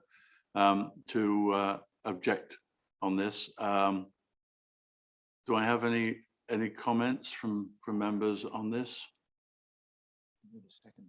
Oh yes, thank you very much. I need a seconder for that. Do I have anyone to second? I see. Can you just clarify the voting? We are voting under Councillor Gale's motion to reject this application based on, tell me again. Chairman, sorry, it's Kimberly. Oh, sorry. Over here. Yeah. We should really vote on the recommendation from the officers first. If that is then refused, then Councillor Gale's motion comes in as an alternative recommendation. All right. Okay, thank you, Chair. So so hang on then, Councillor Gale. Bear that in mind. And may I have any speakers on the officer's recommendation? Councillor Gossett and then Councillor Townsend. Yes, thank you, Chairman. I listened carefully to speakers that we've had and to what Councillor Gale has said, but I've also read the report and taken account of what the officers have had to say to us. And don't want to waste the committee's time. I just want to make clear that my view is that on balance, the officer conclusion is that the proposal is in accord with the development plan and taking the overriding need for sustainable housing. I think it is a reasonable proposal, and I will be supporting the officer's recommendations. Thank you. Thank you, Councillor. Councillor Townsend. Thank you, Chairman. Couple of points that I'd like to make. One is there's been some comments from speakers about the refuse and picking that up, and I just noted on the application we didn't seem to have a comment from Environmental Services, and I just wanted to just ask Rebecca, is that because it's just a single property, or is there any reason why, bearing in mind it does need that smaller vehicle to get up the road? So that's just one question. My other point was to express a little bit of disappointment, because within the design and access statement for this application, there are some really, really great sustainability options about solar panels and air source heat pumps. And I just wonder why these aren't being pulled through into conditions or being mentioned within the report. And I really would like to know why, specifically as the design and access statement suggests that there is a willing builder developer to do this. I really would like to see that either included somewhere. And finally, because the road is obviously such an issue, so I've got two questions so far, but this is regarding a condition. Because the road is such an issue, and because it, in order to get safe access, obviously Surrey Highways are saying that they would like the mouth of the road to change. Is it possible within the condition 3 that we've got to actually say prior to occupation? It mentions about vehicles or something coming forward, but it doesn't make it clear that that it would be actually prior to occupation or prior to development even, actually, that the road should be tackled at the same time. I just want to make that clearer. So that will be, I would raise a motion to suggest that once I had some better wording than I've just suggested. But two questions and a potential motion. Thank you. Thank you. Thank you, Liz, for helping me through that. So, Rebecca, something on rubbish and something on sustainability. Yes, thank you, Chairman. Yeah, I mean, given the scale and nature of the proposal, there's not always a need to formally consult our internal waste and recycling team. That said, obviously, it could be for members if they felt necessary to impose a condition, recommend a condition even, to secure, full details of refuse and recycling within the site.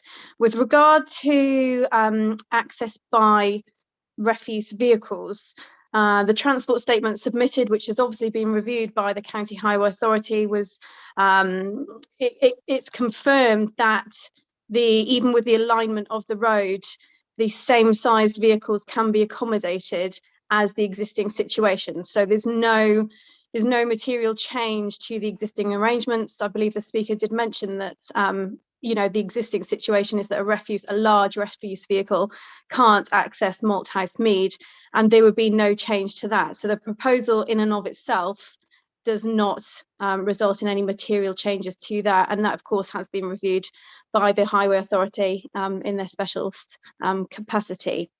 Regarding the sustainability side of things, obviously the officer report does refer to the relevant policies that we can rely on. Those policies don't specify any set requirements for certain things to be provided, only that obviously any measures put forward will be seen positively and will be supported by officers. So in this instance, we have recommended conditions relating to things like permeable paving, water usage, electric vehicle charging points, which we felt were satisfactory. However, that said, if it's something that members feel strongly about, that further additional conditions are needed, then it can be something to be recommended. Thank you, Chairman. If I may, on that final one, might I suggest, given that we do have a willing developer, that an additional condition, subject to members voting on it, might be along the lines of prior to commencement of the development, further details of measures to sustainable measures to reduce or carbon. The carbon footprint shall be submitted to and approved in writing by officers. I mean, I think that would enable us to agree things like there was an air source heat pump and any solar panels, etc. I think where we do have a willing developer, I don't have a problem with that. If members were minded to include that, and just to reiterate, we do have a condition requiring a maximum of 100 to demonstrate no more than 110 litres per person use of water per day. We have the condition around electrical charging points, and under the condition there is a condition requiring details of surfacing materials for the driveway, and then an informative saying that it should be permeable and porous. So I think with those, hopefully we'll be doing better. Obviously we always want to do better, and hopefully with local plan part 2 policies, once those are adopted, we'll be in a better position. But I think I'd be content with a condition along those lines, if that helps. Okay, thank you, Zach. Chairman, can I also ask about the condition 3 as well before I propose my changes to the conditions? Can I ask the one about condition 3? Because I know we've had this problem on a particular site in Newhurst, and I would be really keen not to repeat that, where the safe access to the site by quite large vehicles, construction vehicles, does really necessitate the need for that road perhaps to be done prior to development on the site. Thank you. Thank you, Liz. Councillor Darcy. Thank you, Chairman. A couple of questions, but the first thing I wanted to draw attention to was on page 89. There's top of the page 2 paragraphs about Natural England and the SPA, which contradict each other. I'm sure it's just a missing not, but it says it has stated the site falls within the Thames Basin Heath SPA, and then in the paragraph below it says it does not fall within the Thames Basin Heath SPA, so it's a bit confusing. But I think it does not is correct. Sorry, I missed that point. I was trying to do more than one thing at a time, and that's never a good thing. Basically, there's 2 contradictory paragraphs. So it'd be nice to clarify which is correct. Rebecca, can you do that? Top of page 89. Yes, sorry. Thank you, Chairman, and thank you, Councillor Darcy. Yes, so essentially the site falls within the Wealden Heaths buffer zone, not the Thames Basin. However, Natural England incorrectly referred to the Thames Basin within their response. So just to absolutely make clear, it does not fall within the Thames Basin, it is within the Wealden Heaths. Thank you. But not within the SPA itself, within the buffer zone, just to be clear. Right, Councillor Ells. Oh, sorry, I hadn't finished. I had another question. Sorry. It's just, I wanted to know how many parking spaces are required for a 4-bedroom house, and how many does this have? Rebecca, can you? Yeah, thank you, Chairman. So our council parking guidelines specify for 3-bed or more dwellings, 2.5 spaces, which essentially is 3 parking spaces, should be provided.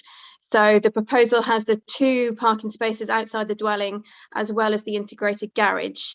And within the agenda report, the dimensions of the garage space have been set out in direct response to the concerns that have been raised regarding that garage space and its dimensions. Thank you, Chairman.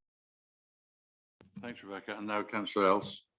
Thank you, Chairman. This is one of those applications where I'm very much in 2 minds. I've listened to the residents and the parish and Councillor Gale and very much appreciate their concerns. But then I looked through the officer's very comprehensive report and would struggle to find anything that I could put forward as a good reason to refuse the application.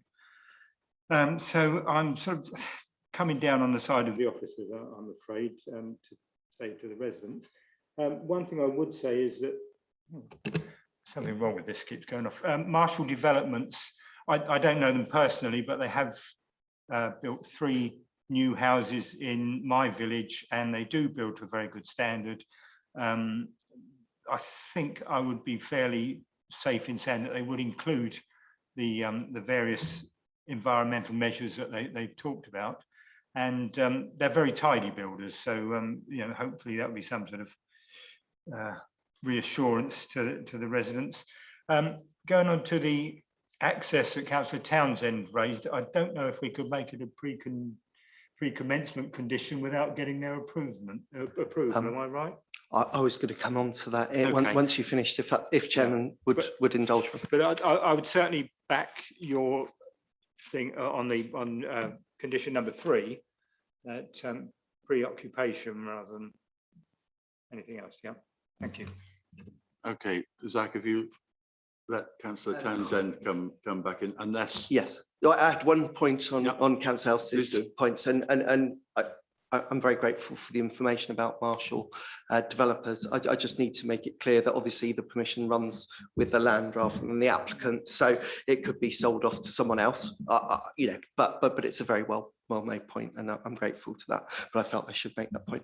In terms of Councillor Townsend's point, I think we should reword the condition anyway, because the way it's worded, and no criticism of the officer here, at the moment it says no vehicle shall access the site until they've constructed it. I mean, that effectively would stop potentially the current owner from accessing the site and any construction vehicles. So I would very much be minded to go along with what Councillor Els said, that it would be a pre-occupation condition rather than a pre-commencement condition, if members are so minded. Councillor Townsend, can I propose that then, please, as my one condition, that we change condition 3 and that it becomes a preoccupation, because at the moment it is badly worded. I mean, if we could have had it a pre-commencement, I think it would have been, I know we can't do that now, but I think, you know, from my point of view, it would have been a good thing for it to be put forward. But now at this stage, I'd be happy with a prior to occupation, and I believe Councillor Els will second that, I hope. Certainly, Chairman. Thank you for reminding me, Councillor Townsend. So we have a motion before us to go for preoccupation rather than straight away and stopping anybody getting in there. Members, may I see by a show of hands those in favour of that change to condition 3? Thank you. Looks to me as though that was, yeah. So that condition, modification to condition 3 has been passed. Sorry, I'm sorry to butt in, but I'm very, very aware I don't want my motions to be not counted at this stage. So the one about the refuse, I'm quite happy with Rebecca's. It was just a question on that one. I'm quite happy with Rebecca's explanation on that. But however, with regard to the sustainability that Zach spoke about earlier, about and whilst I appreciate that the current developer may be quite reliable, bearing in mind that this is attached to the land rather than the applicant, then I would be very grateful if I could also include later on potentially, but I do want to get my condition in now, that I would like something about the sustainability to be submitted and approved by officers included. So I don't want it forgotten. Thank you. Let me just ask Zach if we are in a position to, at this stage, have a climate chaos condition before us.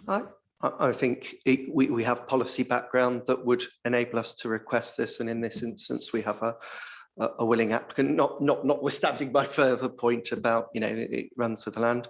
I see no risk in including that in this instance. So before we move on then, Councillor Townsend, what would you like this additional condition to say? I think that, as Zach suggested earlier, that we have additional sustainability. Oh, hang on a minute, I might need help by Rebecca with this. But with regard to the design and access statement, it does specifically state in there about an air source heat pump and also solar panels. So whether or not we can say in accordance with that sustainability statement. Would it help if I just Yes, please. say what it would roughly be? So it'd be prior to commencement of development, the applicant shall submit to the local planning authority details of sustainability measures to reduce carbon impact from the development, and the development should be, for approval by the local planning authority. The development shall thereafter be implemented in accordance with the approved details. It would be something like that. I'm sure I can finesse it to a better way, but it will do the job. Thank you, Zach. So you're happy with that, Councillor Townsend? Right, so just so I'm keeping up, we have agreed the change to condition number 3. We should now, members, consider Councillor Townsend's extra sustainability condition. Quite happy to second that one as well, Chairman. Thank you. Thank you very much. I have my hand up. Ready. Sorry. So members, are we in favour of, let me put it as Councillor Townsend's sustainability condition, which would be number 14. May I see by show of hands those in favour? And I think that's unanimous again. Okay, so thank you, members. So we have modified condition 3 and a new condition number 14. Councillor Gray, sorry. Thank you. Hopefully mine will be simpler. I mean, we're talking about parking and the need to have the garage available to meet the 2.5, but I don't believe we restricted the usage of that garage or its conversion. Is that necessary and can we do it? It would be my questions on that, but certainly it shouldn't be allowed without specific planning approval. Rebecca, would you come back on that, please? Yes, thank you, Chairman, and thank you, Councillor Gray. Yes, I think on balance, if members felt that they wanted to recommend that, I think that would be a reasonable condition to impose. I don't know whether Lewis has any views on that, but yes, I would be happy for that to be imposed.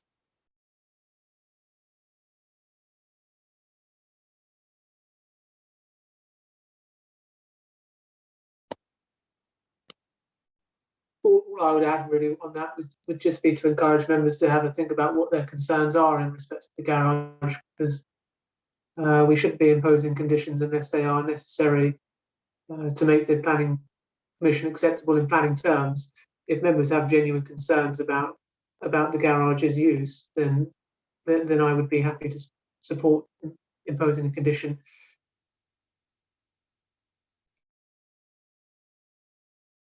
Restricting permitted development rights for conversion, because normally if there was no condition, they effectively could just take the garage door off and block it in. That wouldn't be development in itself. So we do have a standard wording condition. I'm not going to try and pretend it here, but it will be notwithstanding provisions of the Town and Country Planning General Permitted Development England Order 2015 as amended.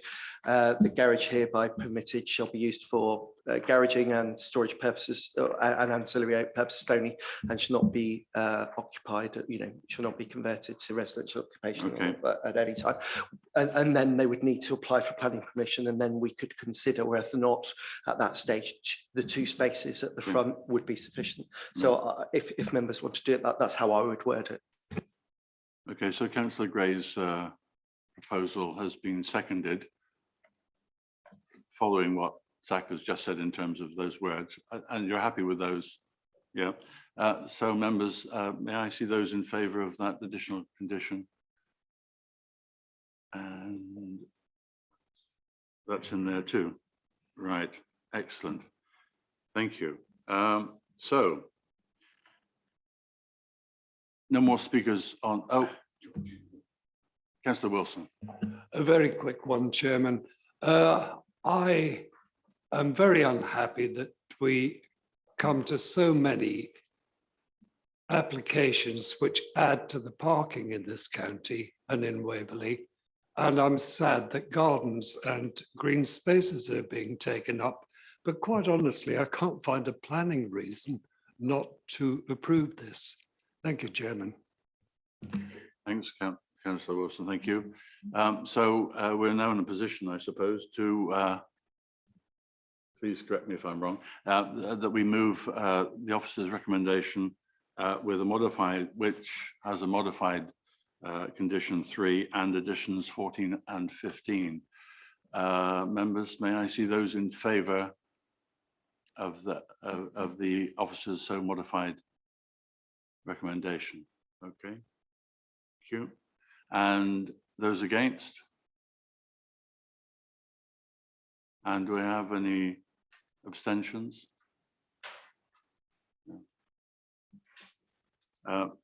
That's carried in that case. Thank you very much. And we can, I note, by the way, that we've been here for 2 hours, but the last one, I hope, that's before us is quite small. Does anybody want to have a 5-minute break, or shall we soldier on?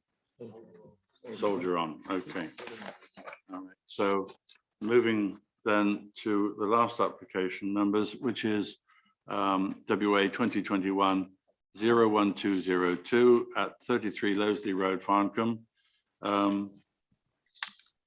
And Wanda, you're going to take us through it. Thank you very much, Chair. I'm presenting on behalf of Susie Blackwood, so I may be a bit slow on answering things, but I have tried to get familiar with it. Could we have the slides, please, Kim? Thank you.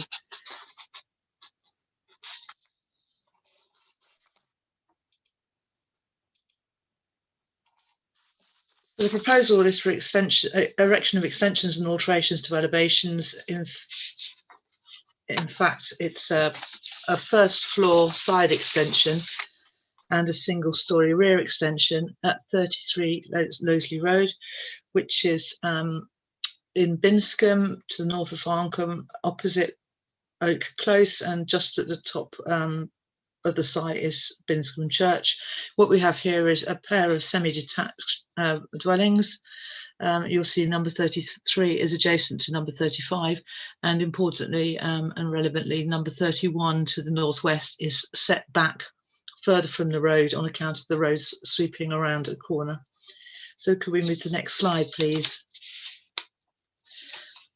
This aerial view is quite helpful in that you can see the two adjoining dwellings, numbers 33 and 35, marked with a red arrow, and just to the northwest, where the side extension is to be occurring, you'll see number 31, which is another pair of semis, just slightly offset in the road, with Oak close to the rear. So we have the front elevation shown here with the adjoining dwellings 35 and 33, and then the two existing single-story little storerooms that are at the extremity of the properties on the side elevation, and we can see the next dwelling along number 31 being further set back in the road. And we have the rear of 33 there. Sorry, I haven't moved on yet. Well, we can show that there is the little storeroom, and we could again see that number 31 is further forward. So could we have the next slide, please? Thank you. This is a block plan showing the proposed development. The two-story element, or the first floor element, is on the side, and there is a single story rear extension that does not extend to the boundary, but is 4 meters deep, which we will see in more detail later when we look at the floor plans. Next slide, please. So the front elevation, we can see the storeroom, the single story element on the northwest side being extended over by a first floor extension, which has a set down roof ridge, and it is set back from the boundary, set back from the front elevation and set aside from the boundary. And we have seen from the rear elevation the single story, almost full width but not quite full width rear extension. Next slide, please. What we have here is the side elevations, and they're only of relevance to show that whatever overlooking there used to be with the window that existed on the side is now no longer, as there are no proposed fenestrations on the side elevation. Next slide, please. So we're showing in detail the first floor side elevation with an ensuite and a dressing room. And on the ground floor, we have a sunroom, dining room, bedroom, and a fourth bedroom created out of the single-story rear extension. And therefore, that's really all there is to this development. There were no objections. The only reason that the application is here is because it falls outside the scheme of delegation. Officers consider the design and impact on visual amenity is that the materials be in keeping. The design is that the style is in keeping, and that the bulk and massing are acceptable, as the drawings show quite clearly that the proposed development is subservient.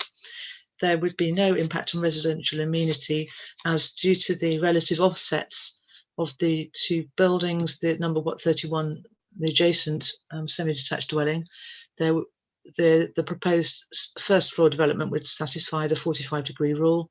There's no overbearing effect from any other element because they're single story, and the overlooking is no appreciable increase in overlooking over the existing situation.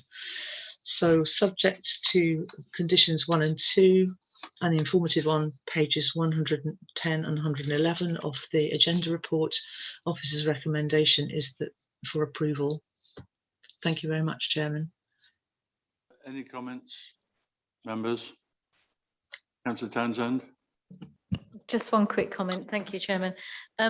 Just at the on page 103 of our papers, there's an outline of the new extension on a block plan there, and I just want to confirmation for myself really that the 45-degree rule hasn't been for number 35, hasn't for the wraparound extension bit, that doesn't affect number 35. I just would like just confirmation on that. The assessment, the officer's assessment is that there is no impact because of the pitch of the roof and because of the existing boundary separation. There's a 2-metre high boundary screening on that boundary, and the eaves height is sufficiently low to have no impact on the light. And that's my understanding from the officer's report. There's no, on the back of number 35 there, that the window, that there's no obstruction fence. I mean, fences can be taken down, you know, so is there any obstruction to a habitable room there for the 45-degree angle? We had this before, and I just want confirmation, clarification, please. Wanda? Well, it would be a habitable room, but the officer is speaking of a 2-metre high boundary wall separating numbers 35, 33 and 35, not a fence, with a mature hedge measuring approximately 3.8 metres. I could find a photograph of that, but I think where I'm at the moment on my laptop, I think it's going to be difficult to find that. That I'm reading from the officer's report, because of that boundary wall, there would be no loss of light or overbearing impact.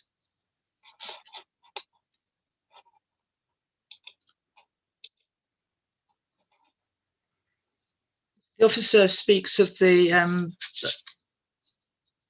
hipped roof. It's a false pitched roof, and it's apparently sufficiently sloping away that there would be no impact. I have not actually seen an angle though to prove that, I must admit. Thank you, Chairman. I don't really have any major problems with this, but I would like to put in a plea to officers that they ensure that applicants, where applicable, do include a 45-degree line, because this is a pair of semi-detached houses, so it's obvious that the adjoining owner, number 35, is going to be a mirror image of 33, and will therefore have, presumably, judging by the existing ground floor plan, will have lounge French doors or a large window. A large window will have a similar window to their side. So any 45-degree line is going to be obstructed, and I think it would be good if officers could ensure that applicants show it on the plan, so that we can make up our own minds, really, rather than rely on the officer saying that in their opinion you know, there's no effect on it. And I really don't like this business about saying that there's a 2-meter fence there already, so it doesn't, or a wall, so it doesn't really matter. That's not what the guidance says in the SPD. So, but I don't have any problem with this extension. Zach, just to pick up on that. Yeah, I mean, I think that the point's well made there, and obviously it'd be more useful to have that shown on the drawings, and I'll take that back to the officers. I mean, I would obviously say that the 45-degree rule is not hard and fast, and obviously it's a guideline to residential amenity. And looking at this one, I think perhaps of more relevance, and it's quite possible the 45-degree rule is breached there, but I think perhaps of more relevance is that the neighbouring semi-detached 35 is to the south, and so in terms of the direction of sunlight, it would be going from east to west in this hemisphere, obviously, and in terms of loss of daylight, I think that would be limited.